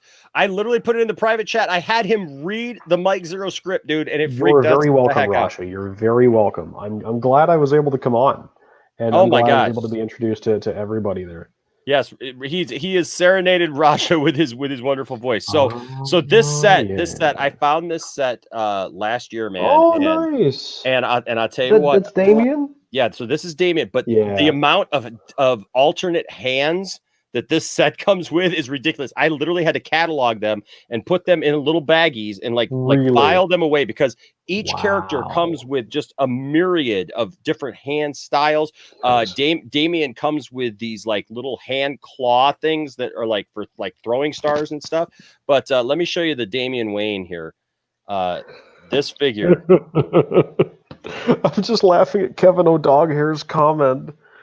You can change the title, special guest Mike Zero, my daddy. That's hilarious. My goodness. That'd be hilarious. But yeah, so this is that's really that figure. Cool. It's a nice soft rubber for the cape. Yes. Lots of articulation on this figure. Yeah.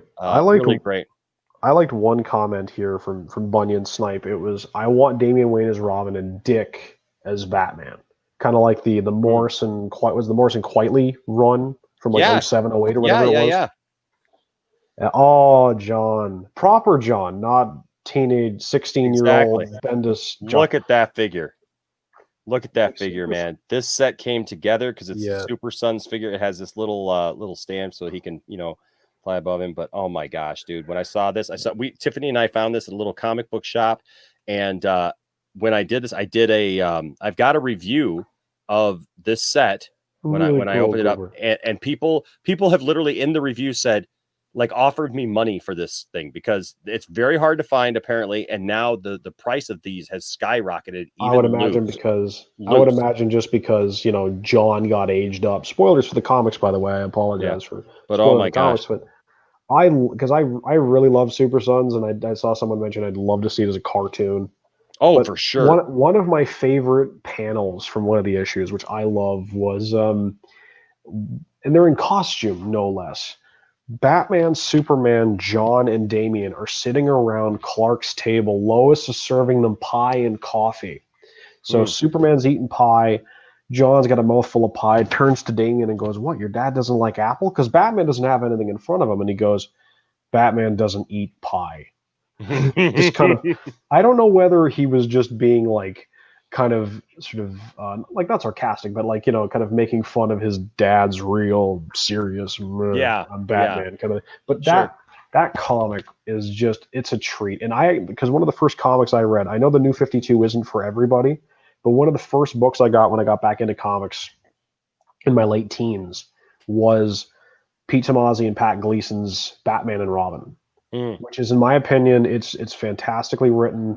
We got introduced to, I like Titus, like the dog Titus, one of the other dogs. I like him because I wasn't sure if we were getting Ace again because it was the New 52. Yeah. Which we can talk about. Which I'll just say, that was my problem with the New 52 was they couldn't commit to whether it was a hard reboot or a soft reboot. And they kept changing what the cause of the event was. First, you think it's Trinity War, then you find out it's this other thing, and I'm like.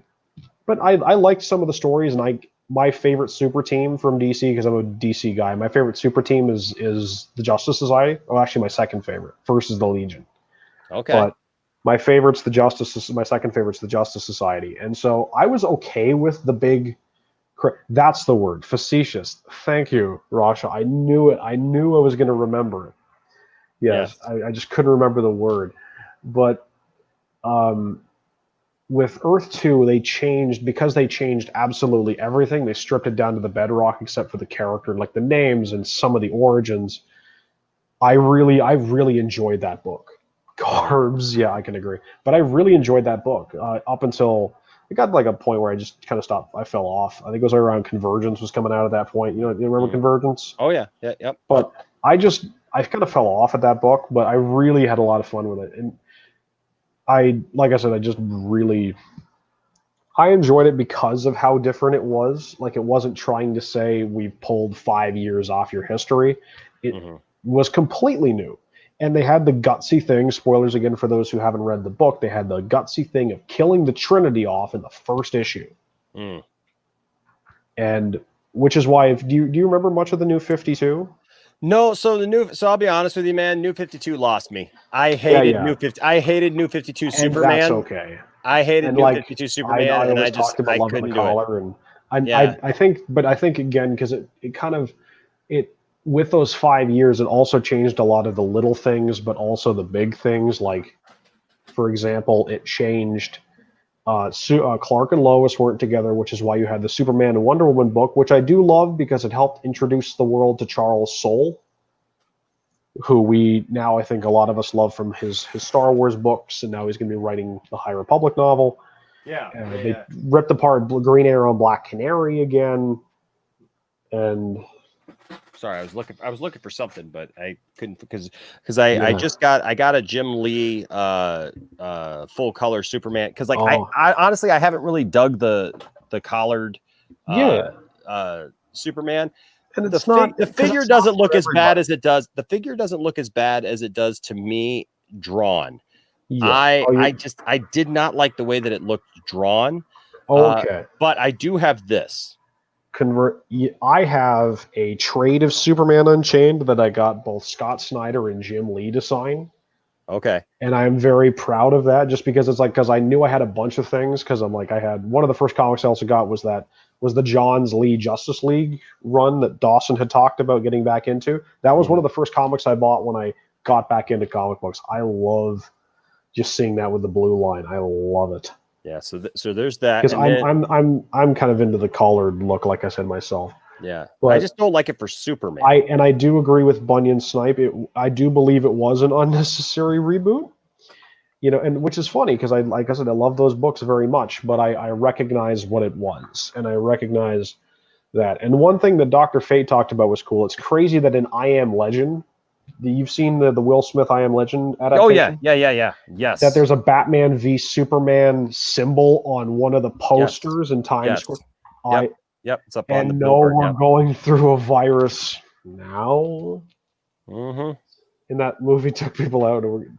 That's really interesting. Yep, But- it is interesting. Yeah, I absolutely love how the new 52 looks, but only how it looks is something Rasha said, and I kind of agree with that in certain books, because one of the things was with the new 52 Earth 2 was there was a book called World's Finest, which had nothing. It was a pairing up of a super family character and a Bat family character, but what it was basically in Earth 2 issue 1.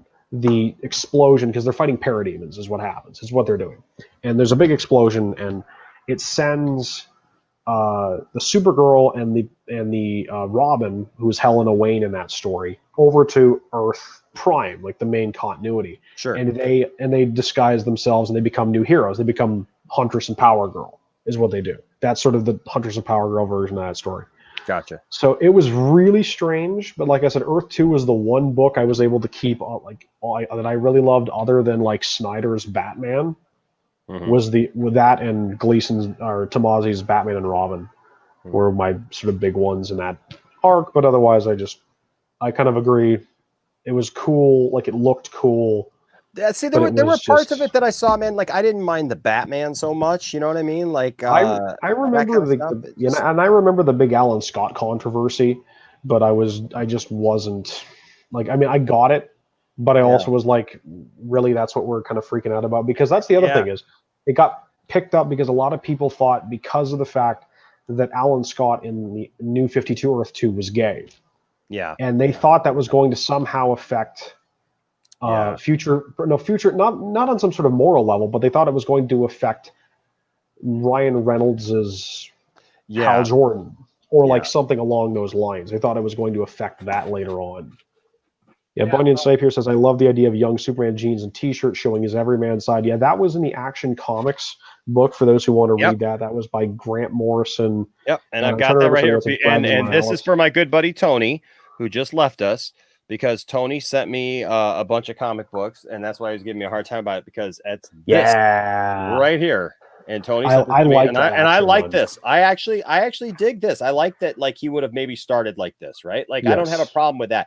I just don't like the collared look. A couple of things. I don't like the collar. I don't like because here he looks manly. He looks cool. He looks cool. He looks good. There were some ways that they drew him during New 52 with the collar and the cuffs and all that stuff, where he looks flat out, just like it's very anime looking. It's very feminine looking. And it didn't make sense to me. It didn't make sense to me that why would Superman need armor? I don't think it was ever like it was in the sense that he needed armor. It was just more the fact that it was a way to give him a suit that wasn't simply stitched by Martha Kent, which I do kind of like that. I get that, but I felt like you could do that without making it like over the top. You can make it look. And I'll be honest with you. People can say, I know that I'm surprised that there's Tony did give you that. Yeah, yes, he did. See there. But I'm surprised that there is a division about this. But I'm sorry. I love you all who say otherwise. Trunks. No, because I'm a Trunks guy. I like the Trunks. I actually dig Superman with Trunks. It's not that I dislike the Trunks, but I like them both. Yeah, you guys know. Look, I love Henry right there, man. I love that suit. I think that suit looks just fine. But because of I don't mind like Elseworld stories, or maybe stories that like in between times, like maybe before Clark and Lois really talked a lot, that maybe Clark might have had a little bit of a relationship with Wonder Woman. But this idea that Wonder Woman is Superman's perfect no, I was match, not much. no. I was not much for that either. No. Like as much as we can all love the Mallrats conversation, I was not necessarily for it. Because Enosh law of attraction, if you're strong, you're going to attract strong opposition as well. Am I opposition? No, I don't think he's talking about you. I don't think he's talking about you. I hope not. But I like darker faces. See, I don't look at it as underwear on the outside. I don't look at it as underwear on the outside. It's just part of the suit. it's part of the uniform. It was designed. It was inspired by the strong men of the circuses of the 1890s and whatnot. That's where Siegel and Schuster pulled it from. Yep. And I think the one thing that kind of clicked for me on an unrelated note, but related to superheroes, was related to the Snyderverse, so to speak, was at first I was opposed to, like, why is Batman killing? And then I remembered, oh, duh, Golden Age Batman did that too. Mm-hmm. Yeah, because a lot of people tend to forget Golden Age Batman ran around, like, he had a gun. He actually had a gun. Yep. And that was not introduced until basically Denny O'Neil took over the book in the 60s and 70s. And that's when that came in. So this head's gonna look weird because I took the head off of this Superman figure. This is the new McFarlane figure, and I put a Chris Pratt head on it that's a little too small. That's but cool. just being funny, it's not permanent. It's just sitting on there. But because I was trying to see about the size of it because I was looking for something else. But I used Superman Unchained. The one, basically the blue line, the fig that you just brought out, that is Superman Unchained Superman. Well, I meant the armor. Oh, well, yeah, that's effectively the suit is armor. Yeah, I mean that big. No, I'm talking about with the helmet and like the kind of like the variation of like when he goes into space or whatever it is.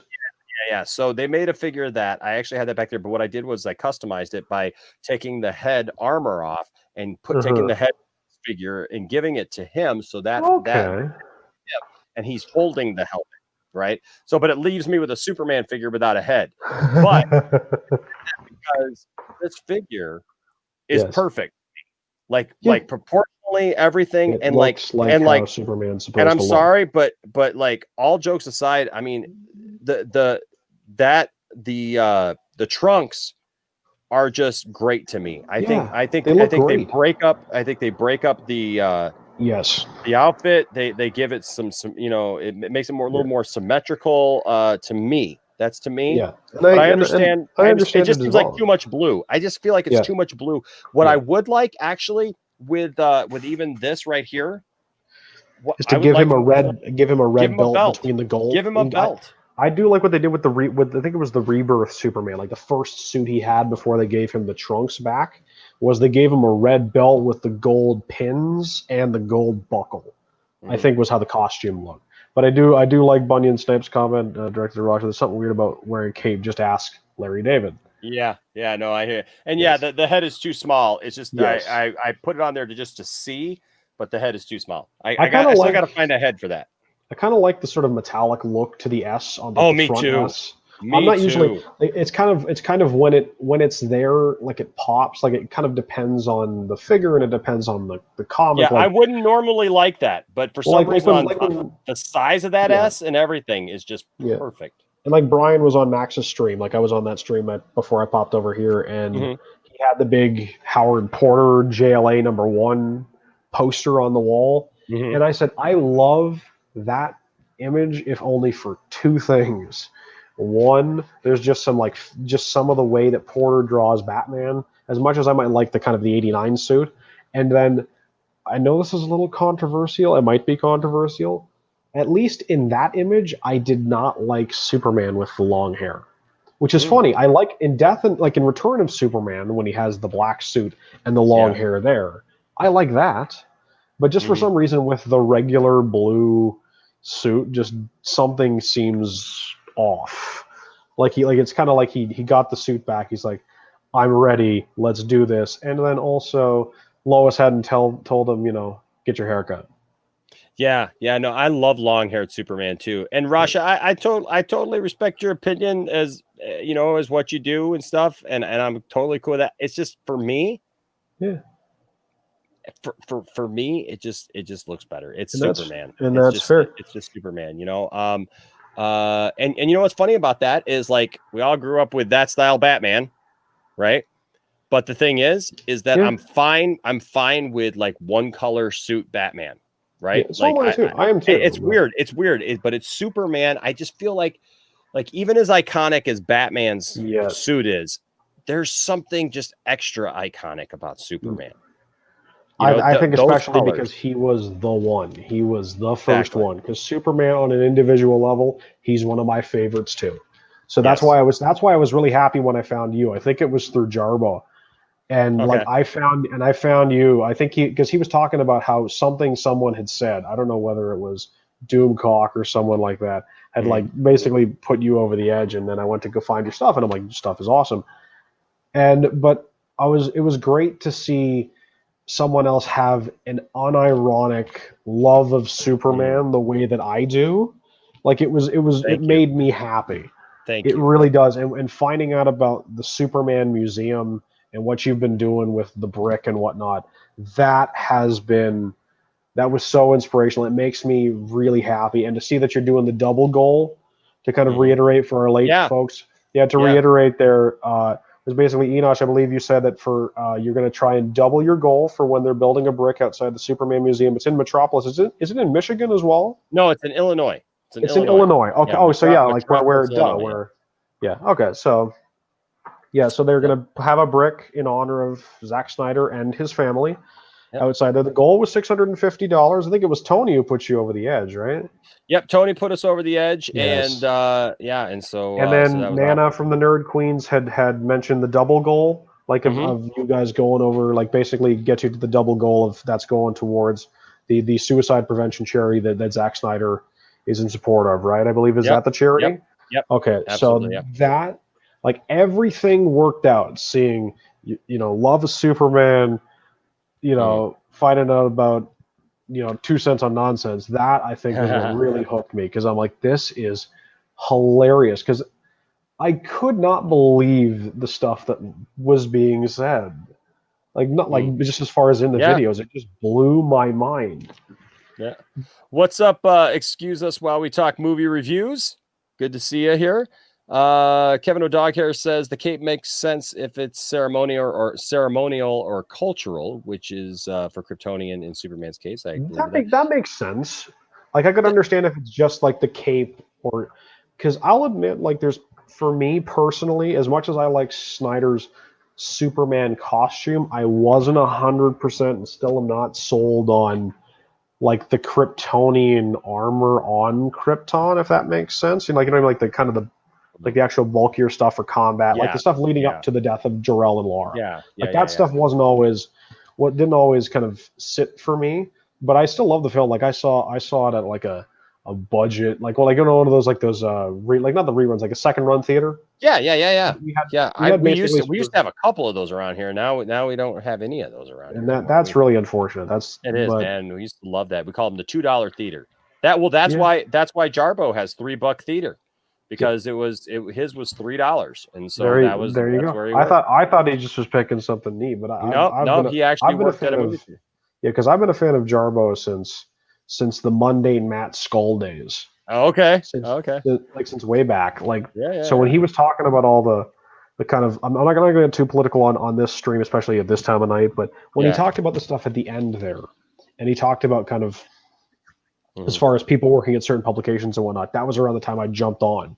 Gotcha. Before all that stuff came out. Wow. So I was like, oh, this is like, that was right sort of when I found his content and a bunch of other people, but that was.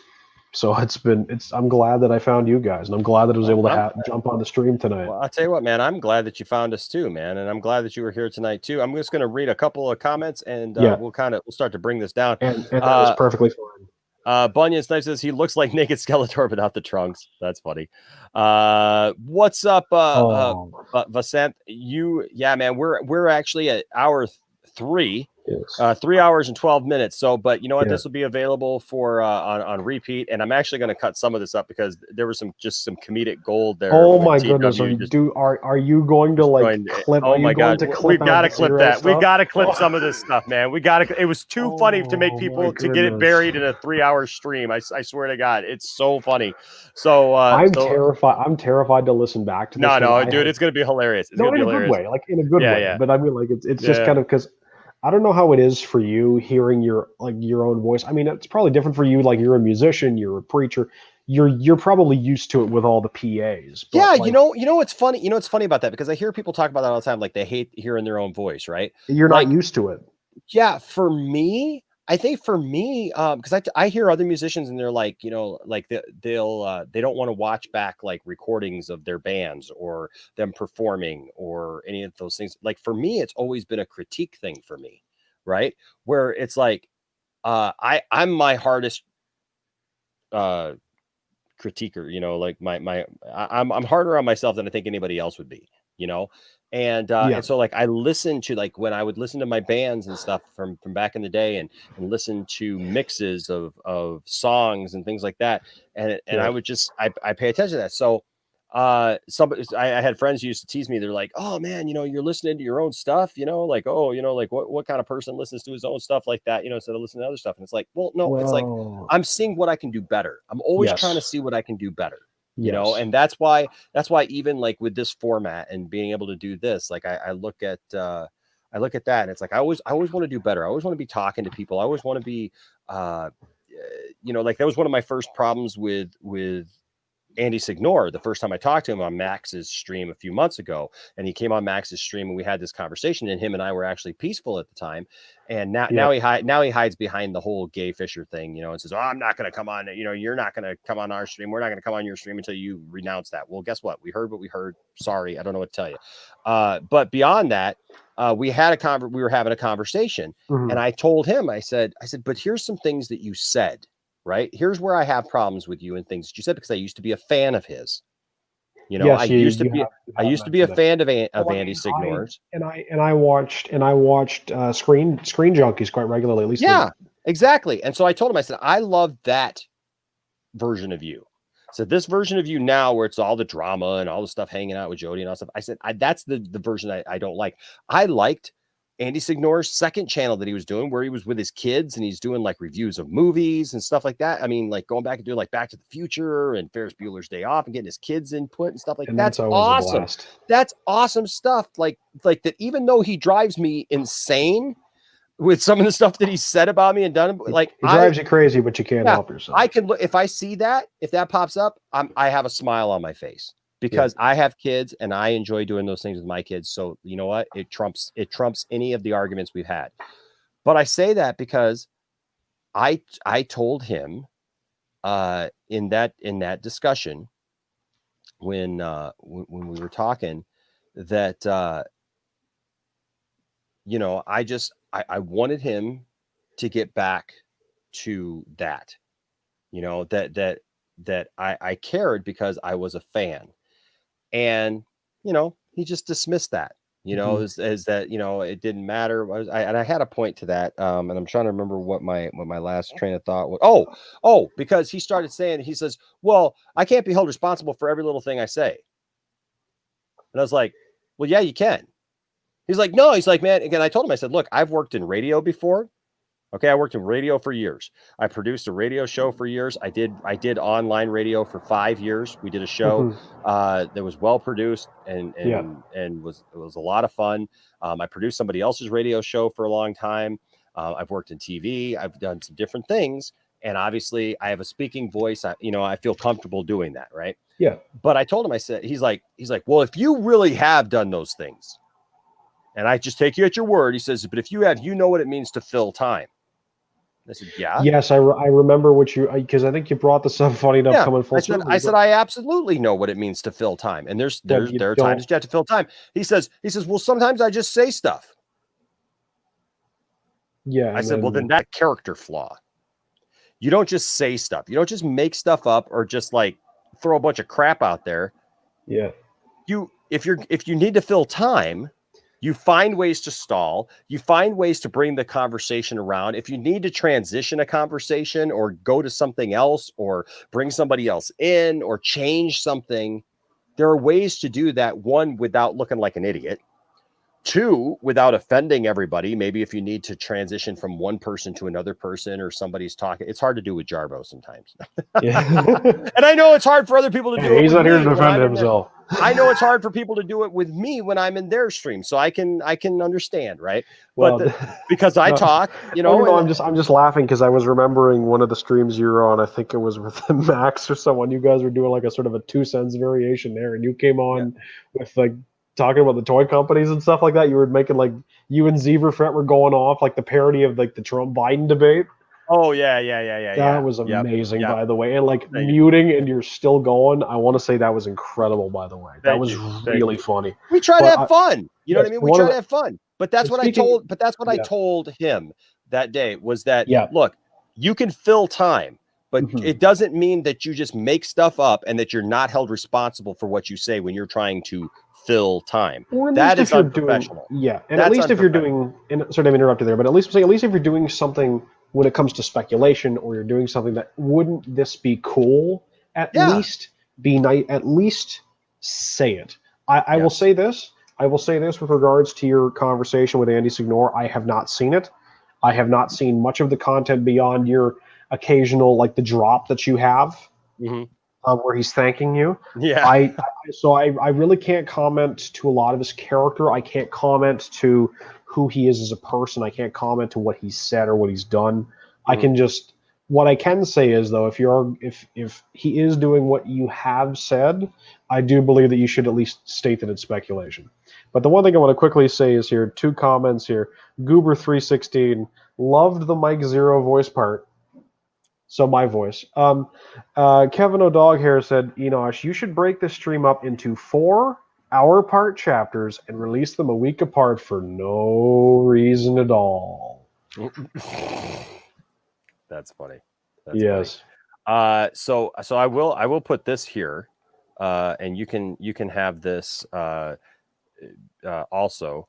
And I'll actually I'll put this in the private chat too. This is okay. This is from this is from Max's stream.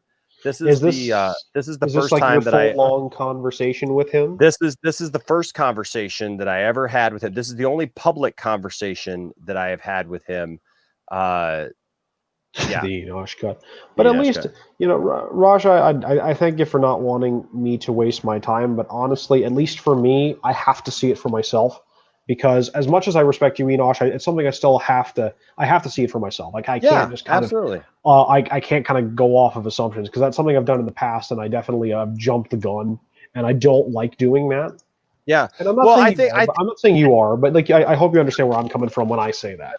Where you come from, and I think what you'll see here, because what I did was because that night we were and actually, you know what, I'll give you this too, because I got it up here, and you can see the version of both of these, because we were at, I'm listening to, I'm sorry, I got it in my ear, I got Andy yelling and screaming as I'm trying to copy that and paste it. But here is, oops, I lost him. I lost you for a second.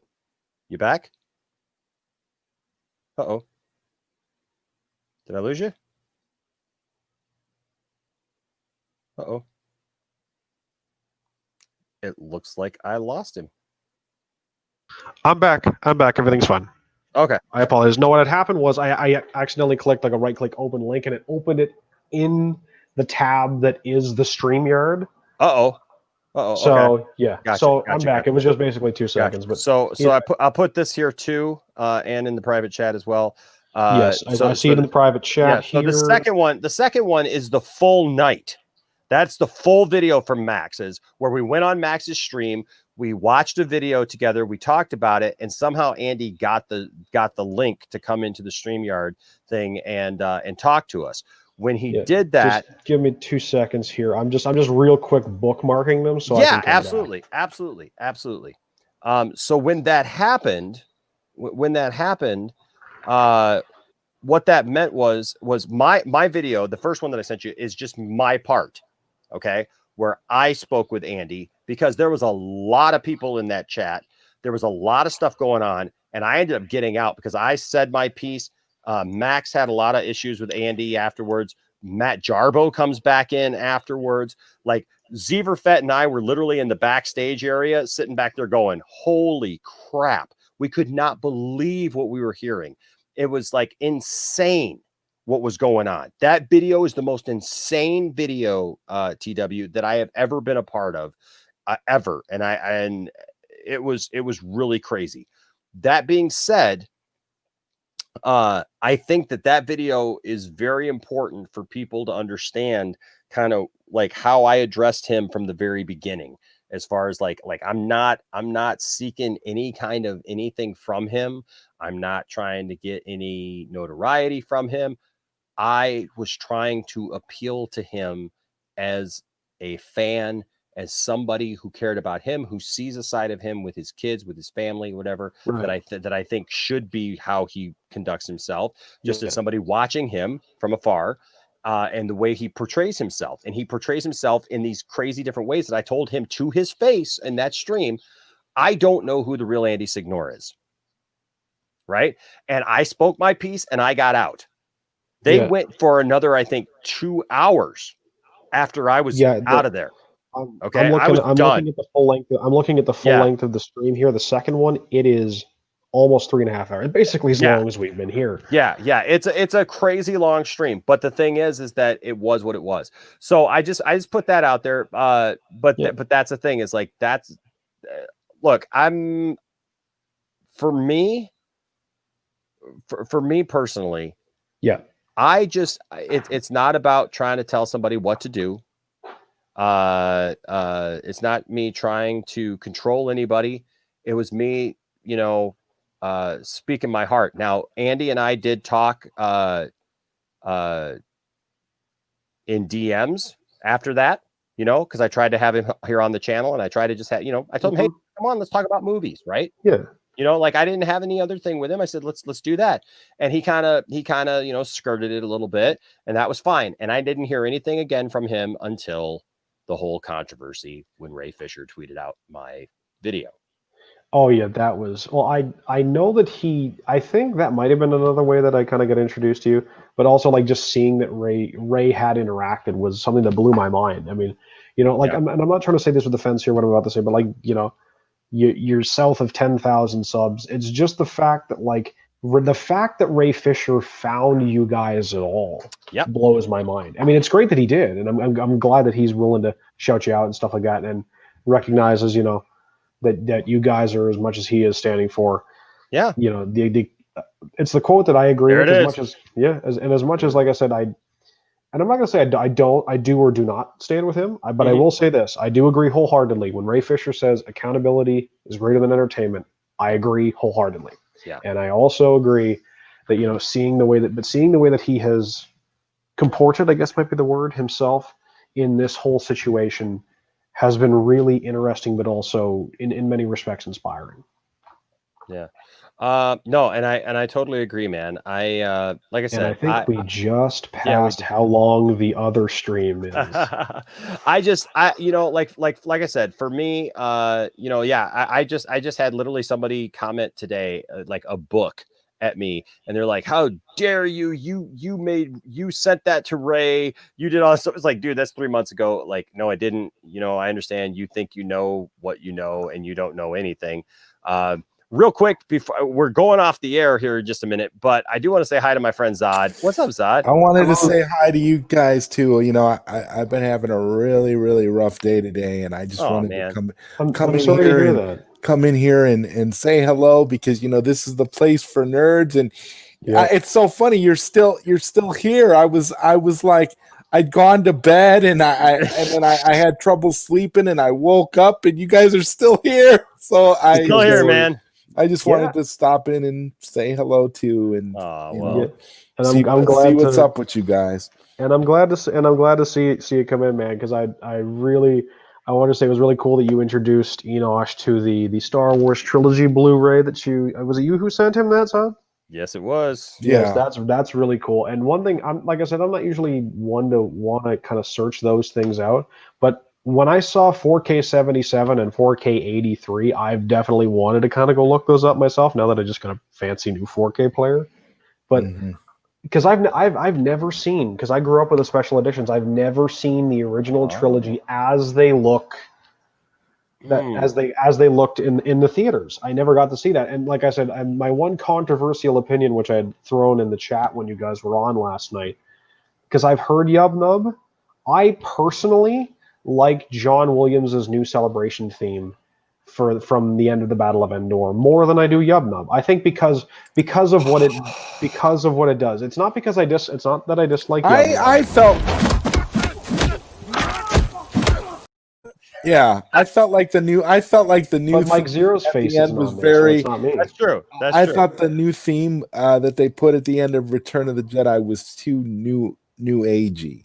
I liked it in the sense that what it was trying to convey, because of the fact that it was, because it's feeding into the other, like you're seeing other planets, you're seeing you're seeing Coruscant, you're seeing a couple of other places. I thought that kind of just sort of to show it was how broad the celebration was, that it wasn't simply on the planet of Endor that they were celebrating. Well, what we got to remember is the original trilogy. It didn't have that before it was altered, before it was manipulated. It was a much more family-oriented, personal story. It was about the Skywalkers. It was important in the original trilogy to show the Skywalkers, to show it as more of a closed off kind of scenario versus the broadening that it went through as the series continued. Because now you've opened it up and you want to show more of the universe. You want to show more of society and the impact of the empire's fall in a galactic view. And I think for moving forward with what they did with it, I felt like they kind of had to go that route if they were going to continue the series beyond those movies. So that makes sense, and I understand that completely. And the one other thing related to another Return of the Jedi change was, I'm not going to say it was better, I'm not going to say it was worse, was what Enosh had brought up about the changing of Anakin Skywalker from Sebastian Shaw to Hayden Christensen. Mm-hmm. I'm not saying it was better or worse. I think I understand why they did it. It was to represent that Anakin Skywalker had transformed into Darth Vader as a young man, and that his entire, basically his entire adult life was kind of not Anakin, so to speak. I'm not saying it was. This is my theory. I'm not saying this is true or false, but that's sort of how I interpreted it personally. Mm-hmm. And it's something I don't mind seeing, because like I said, even with the special editions, like the 97 ones, the theatrical ones, those had the old version of Sebastian Shaw, so I saw the change. So I was kind of like, oh, this is interesting more than anything else. But and I do believe Empire, the least changes, the best changes if you had to make changes. For me, and I know that Zod and I kind of talked about this yesterday. Mm-hmm. I guess for me, growing up with the version that we grew up with, and that's Star Wars. That's Star Wars, and I'll tell you what, and I'll be honest with you. I'll be honest with you. I would trade everything that was put in the special editions for the originals, just to watch them one more time. That's how much this means to me, because I thought when the special editions first came out, I thought, how cool, we get to see scenes that we never saw before, and deleted scenes and stuff, and then like the fame. Then it never stopped. It never stopped. It was the problem. Was like after the next scene. And I agree with that too. Yeah, the famed Jabba the Hutt scene in A New Hope was like, oh my gosh, we're gonna see the Jabba the Hutt scene that we had heard about all this time from A New Hope, and then you see the scene and you're like, now I understand why it was cut in the first place. Well, here's the thing, Zod, with regards to that scene, right? If you watch the behind the scenes, I'm not justifying it. I frankly still think that the Jabba scene in A New Hope does not look good. But the one thing that they did in A New Hope, when they filmed that scene, they had a human. Like, he wasn't I've seen the behind the scenes. He was almost like a Middle Eastern monk in a sense, and he was walking around fat. Yeah, and he was walking around. He kind of looked like Salah, to be perfectly honest with you.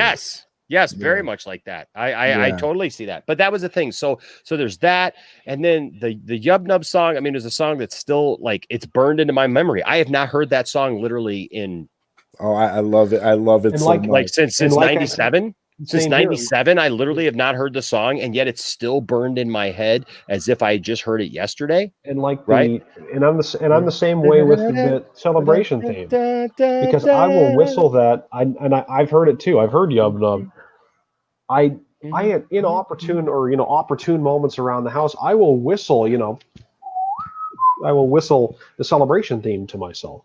Okay. But I do agree with Ryan Hartwell here very much. He said in the comments, revealing Jabba in A New Hope kind of kills the mystery. That was the point in not having him to begin with, right? I understand Exactly. that. And so I do very much agree that they should have left him until Jedi. That's exactly why I tell people, like, when they watch Star Wars for the first time, watch the original trilogy first. I always say that. Watch the original trilogy first, because otherwise, look, I get it. It's fun. It's fun, I guess, if you were to watch it all the way through and you see, okay, here's this Anakin kid and he grows up and he becomes Darth Vader. Okay. But then it takes all the mystery of the reveal of him being Luke's father. If you can preserve Leia and I would Luke just say being this. brother and sister. I will just say this. If there is any way that you are innocent enough when it comes to the pop culture phenomenon that is Luke, I am your father. Yeah, I know it's actually I am your father, but you know what I mean? Like, people always say, Luke, I am your father. And I'm also saying that I am also Enosh's father, in case you didn't know that, Zod. Yeah, he sounds just like my dad, dude. And he does a Mike Zero impression. Zod, if you weren't here earlier, you got to rewatch this stream, because oh my gosh, we had him read. Oh, I intend to. I started watching it when it was just you and Tony, Zod, and I went to bed, and I'm like, Zod, you wouldn't believe the stuff that has happened tonight. You would not believe the stuff that the stuff that has happened tonight, Zod. I gave him, like, Nicotina was here. We had to we had Andrew him was read. here, Melissa was here. We had him read a script of Mike Zero. He sent me a paragraph freaked us out. I don't want to do it again. I don't want to do it again. Oh my gosh. Sounds that much like Mike Zero. That's Dude, a curse. Nicotina was sending me messages going, they thought it was. That's they thought not it was really. him. That's not really him, Zod, right? they Like, thought it it was really crazy. had you really had Mike Zero on your show, Right? I'm telling you what, man. But anyways, beyond all that, I just want to say, so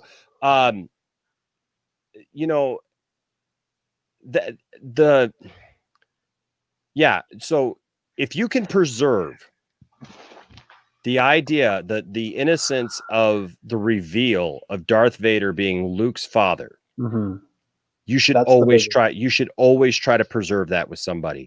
You should always try to save that for somebody, because that is the biggest pop culture reveal in history. That is the absolute most important thing that you can do as far as showing those movies to somebody, where you completely take that experience away if you show them the prequels completely. Yes. You completely rob them of that moment. I always do. Shock moment. There are still to this day videos of parents showing their kids that moment for the first time, and their kids going, "What?" Just jaw dropping. It makes sense too, because I mean, we all remember how we were when we were kids, when we first seen that. Like, it's insane. And so I always say preserve that and everything. But that's the thing. It's not that there aren't some really good changes, because there's some really great changes with the special editions. But man, like, especially with Jedi for me. I know we kind of talked about this already, Zod, but like, especially with Jedi, there's just so many things in Jedi that they ripped out of my childhood. They took away the Jabba's Palace song and performance, and they made it this big animated cartoonish. It sounds like Andy Signor. It was like a Muppet. It was like a Muppet being voiced by Andy Signor. Yeah, you're right. And so you got that, and then you take away the Nub song as well, and you put in Hayden Christensen, and you just do all this stuff, and it even comes down to McClunky, right? Like, what are we doing? Blew my mind. What are we doing? Genuinely blew my mind. Why are we sitting here 20 some odd years later and you're still tinkering with something that should be left alone? Right. And the fact that it wasn't, and the thing that blew my mind was the fact that it wasn't Lucas. But the other problem was, when I thought about the whole special edition changes. My other problem is it rubbed off on his George Lucas. It rubbed off on his friend Coppola. Because Coppola, yeah, the and way Lucas, he ruined the Outsiders is a complete crime against humanity. I will say this: I have seen neither Coppola's adaptation nor the edits you're talking about, but I have seen Apocalypse Now, and so I'm aware of theatrical. What about E.T.? What about Spielberg with E.T.? Literally changing the guns into taking the guns out of the hands of all the cops in that movie and turning them into walkie-talkies. Did they change them back? No. You could still watch the theatrical version. But I mean, no, there is not a gun in the movie anymore because Goodness he got on an anti-gun thing and he took out all the guns out of E.T. and replaced them with walkie-talkies. When did he do it? Is my question. Just a few years ago. South Park has a whole episode about them changing movies, about Lucas changing films and Spielberg changing films. That's the problem. And it's so funny because that's what they wanted to do. Lucas was the biggest guy crowing about film preservation. Yes. Gosh. Yes. They won't, and now when it comes to the I'm forgetting what it's called now. The congressional film, like, you know what I'm talking about, like the library, the film library, the American Film Library. They won't. They require, as part of the regulations, Ryan, you need to. Shh. They digitized the effects in America. Not that I've seen. I have not seen it. It's like if they decided that's what they wanted to do, that would be how that's what I think Ryan said. God, don't say that. I got scared there because I like that movie. Oh my gosh. Can you imagine? But can you imagine though, if George Lucas had made that movie for him to go back and say, oh, well, you know what? Those effects weren't as good as we can do now digitally. So now, instead of reversing the hair being pulled back through the fake skin, and stuff, when they did it, and then they do it in reverse and the hair comes out, and stuff, and all those great effects. I love that. American Werewolf in London, man, I'll tell you what, I had no business watching that as a kid, but HBO late at night and no parents around. I watched that movie. I believe it's on HBO Max now, Enosh. That is one of the greatest movies in cinematic history. Will scare the crap out of you if you're a kid, rightfully so. The transformation sequence, fantastic. I was about 14 when I saw that for the first time. It blew my mind that they were. I got to see the actual wolf mask. At an event. I got to see the. Oh my gosh, dude! It was so fantastic. That's what it was. I was looking at what it was called. It was the National Film Registry requires the theatrical version of the film. Lucas, as part of one of the years the National Film Registry were doing it, they decided to include the Star Wars, the original trilogy. Lucas would not provide them the theatrical work for the theatrical 35 millimeter. He would provide them the special editions. He considers the originals to be work prints, which is ludicrous. Yeah, it's crazy. It's crazy. It's so at crazy. least it's not Blade Runner. I mean, like, those are changes, but they're just. But what I love about Blade Runner, though, is that all of the versions of Blade Runner they have validity, are available. They're all available. True. So if you love the theatrical version, you can watch it. If you want to watch the Denver work print, you can watch it. You have a choice. Watch the final cut, you can watch it. And I'm a final cut guy. Yeah, and I'm a final cut guy.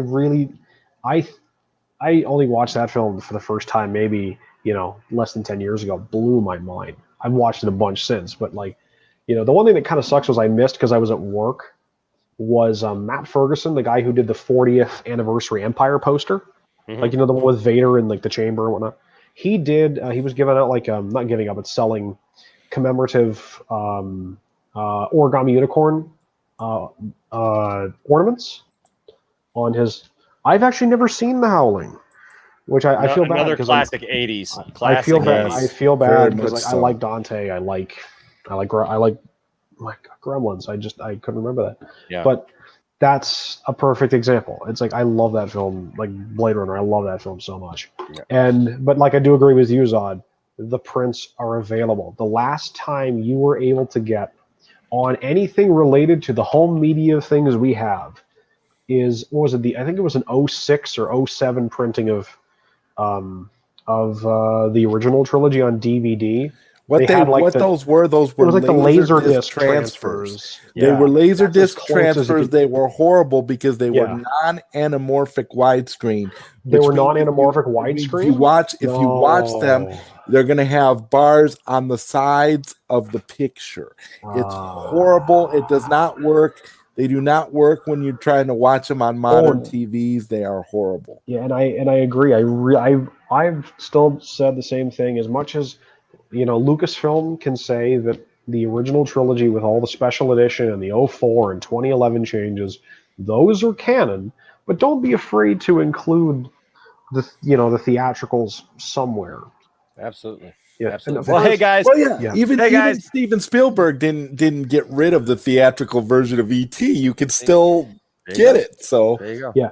Now, the one thing I wanted to say before we get off, Enosh, is you were mentioning about it would be the 17th, right? You're doing a big DC celebration, right? So everybody's doing a big DC celebration on the 17th. I'll probably try and hop on when I can on that day, like just to kind of say hello. Because I know there's one thing that I wanted to do for myself, because weirdly enough, that Disney decided that the 17th is Life Day. Mm-hmm. Is there, because I want to watch it because it seems like fun, is the Lego Holiday Special. Oh yeah, yep. Because that seems like a complete. You can actually on my Plex account, I have a perfect copy, Enosh, of the holiday special. If you want to watch that. That's awesome. Considering what you're doing for 2 cents on nonsense, I think that would be great. Yeah, we're going to do a 2 cents on nonsense on the holiday special for sure. But awesome. we'll probably you know what, and maybe I'll talk to. I don't know that we'll do it on light, because we're not going to do it Tuesday, which I know is what that's considered. But we'll do it for the holidays. Yeah, because you were talking about doing the first thing after, the first something after, like right after December Thanksgiving. hits. Yeah, right after Thanksgiving. So very nice. So we'll do it for that and just have some fun with it, and we'll have a good time for sure.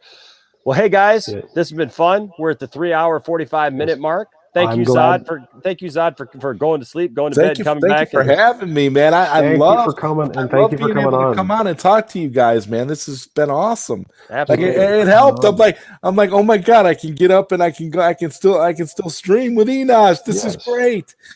And if you feel the need to get some rest now, hopefully you can actually get some rest, and hopefully the rest of the day or evening or whatever turns out to be a little bit better for you than the rest of the day was. So this sums it up here. Ryan says the director has every right to make a different version of their own films, but they should keep the originals alive for not only historical purposes, but giving people the ability to choose. And that is absolutely exactly. Lucas has Good night, Metro Dog here. Lucas has 2 versions of THX. He has the theatrical version and his special edition, and both versions are available. So why was he that way about Star Wars? Absolutely. So yes, I'm always glad to stay up with you guys and do the third shift thing. And I hope that it's. I always hope that it's entertaining. I always hope that it's fun. And TW, let me tell you, man, it has been really good having you here tonight. I'm glad that you finally came on the actual stream. We've had a lot of fun with you. People love your voice. Rasha absolutely loved your voice. I loved. I'll tell you what. If you're not Mike Zero and you're doing an impersonation, I got to say, man, it's spot on. It is great, and I love it. Thank you. Just a lot of fun stories tonight, a lot of good times. You actually outlasted Tony, which is saying something, because Tony stays to the bitter end, man. Tony will. I'm waiting for laundry, so that helps. There you go, man. But a lot of good fun. Thank you, like I said, Zod, for coming in here at the end and rounding it all out. We had a lot of great people on tonight, man. We had Nicotina on tonight. Melissa, everybody, man. Melissa was here. Andrew was here. I think that was everybody, and then we had a bunch of great people in the chat. Dawson popped in a couple of times. Are you on Twitter, TW? No, I'm not yet. Because like I said, this is kind of a nom de plume. This isn't my actual name or anything like that. So I've been kind of putting together the online persona. Mm-hmm. But I know it sounds a little weird. It's just more than anything else. It's just something I wanted to write under. Zod. It's because he's Mike Zero. Well, we knew that. Yes, he's and he's my dad. So what's the quote? Tiffany was in here. Zod. Tiffany was even in here, and like Tiffany's going, "Oh my God, he sounds like your dad." Like I swear. Wow. How does Mike end his videos?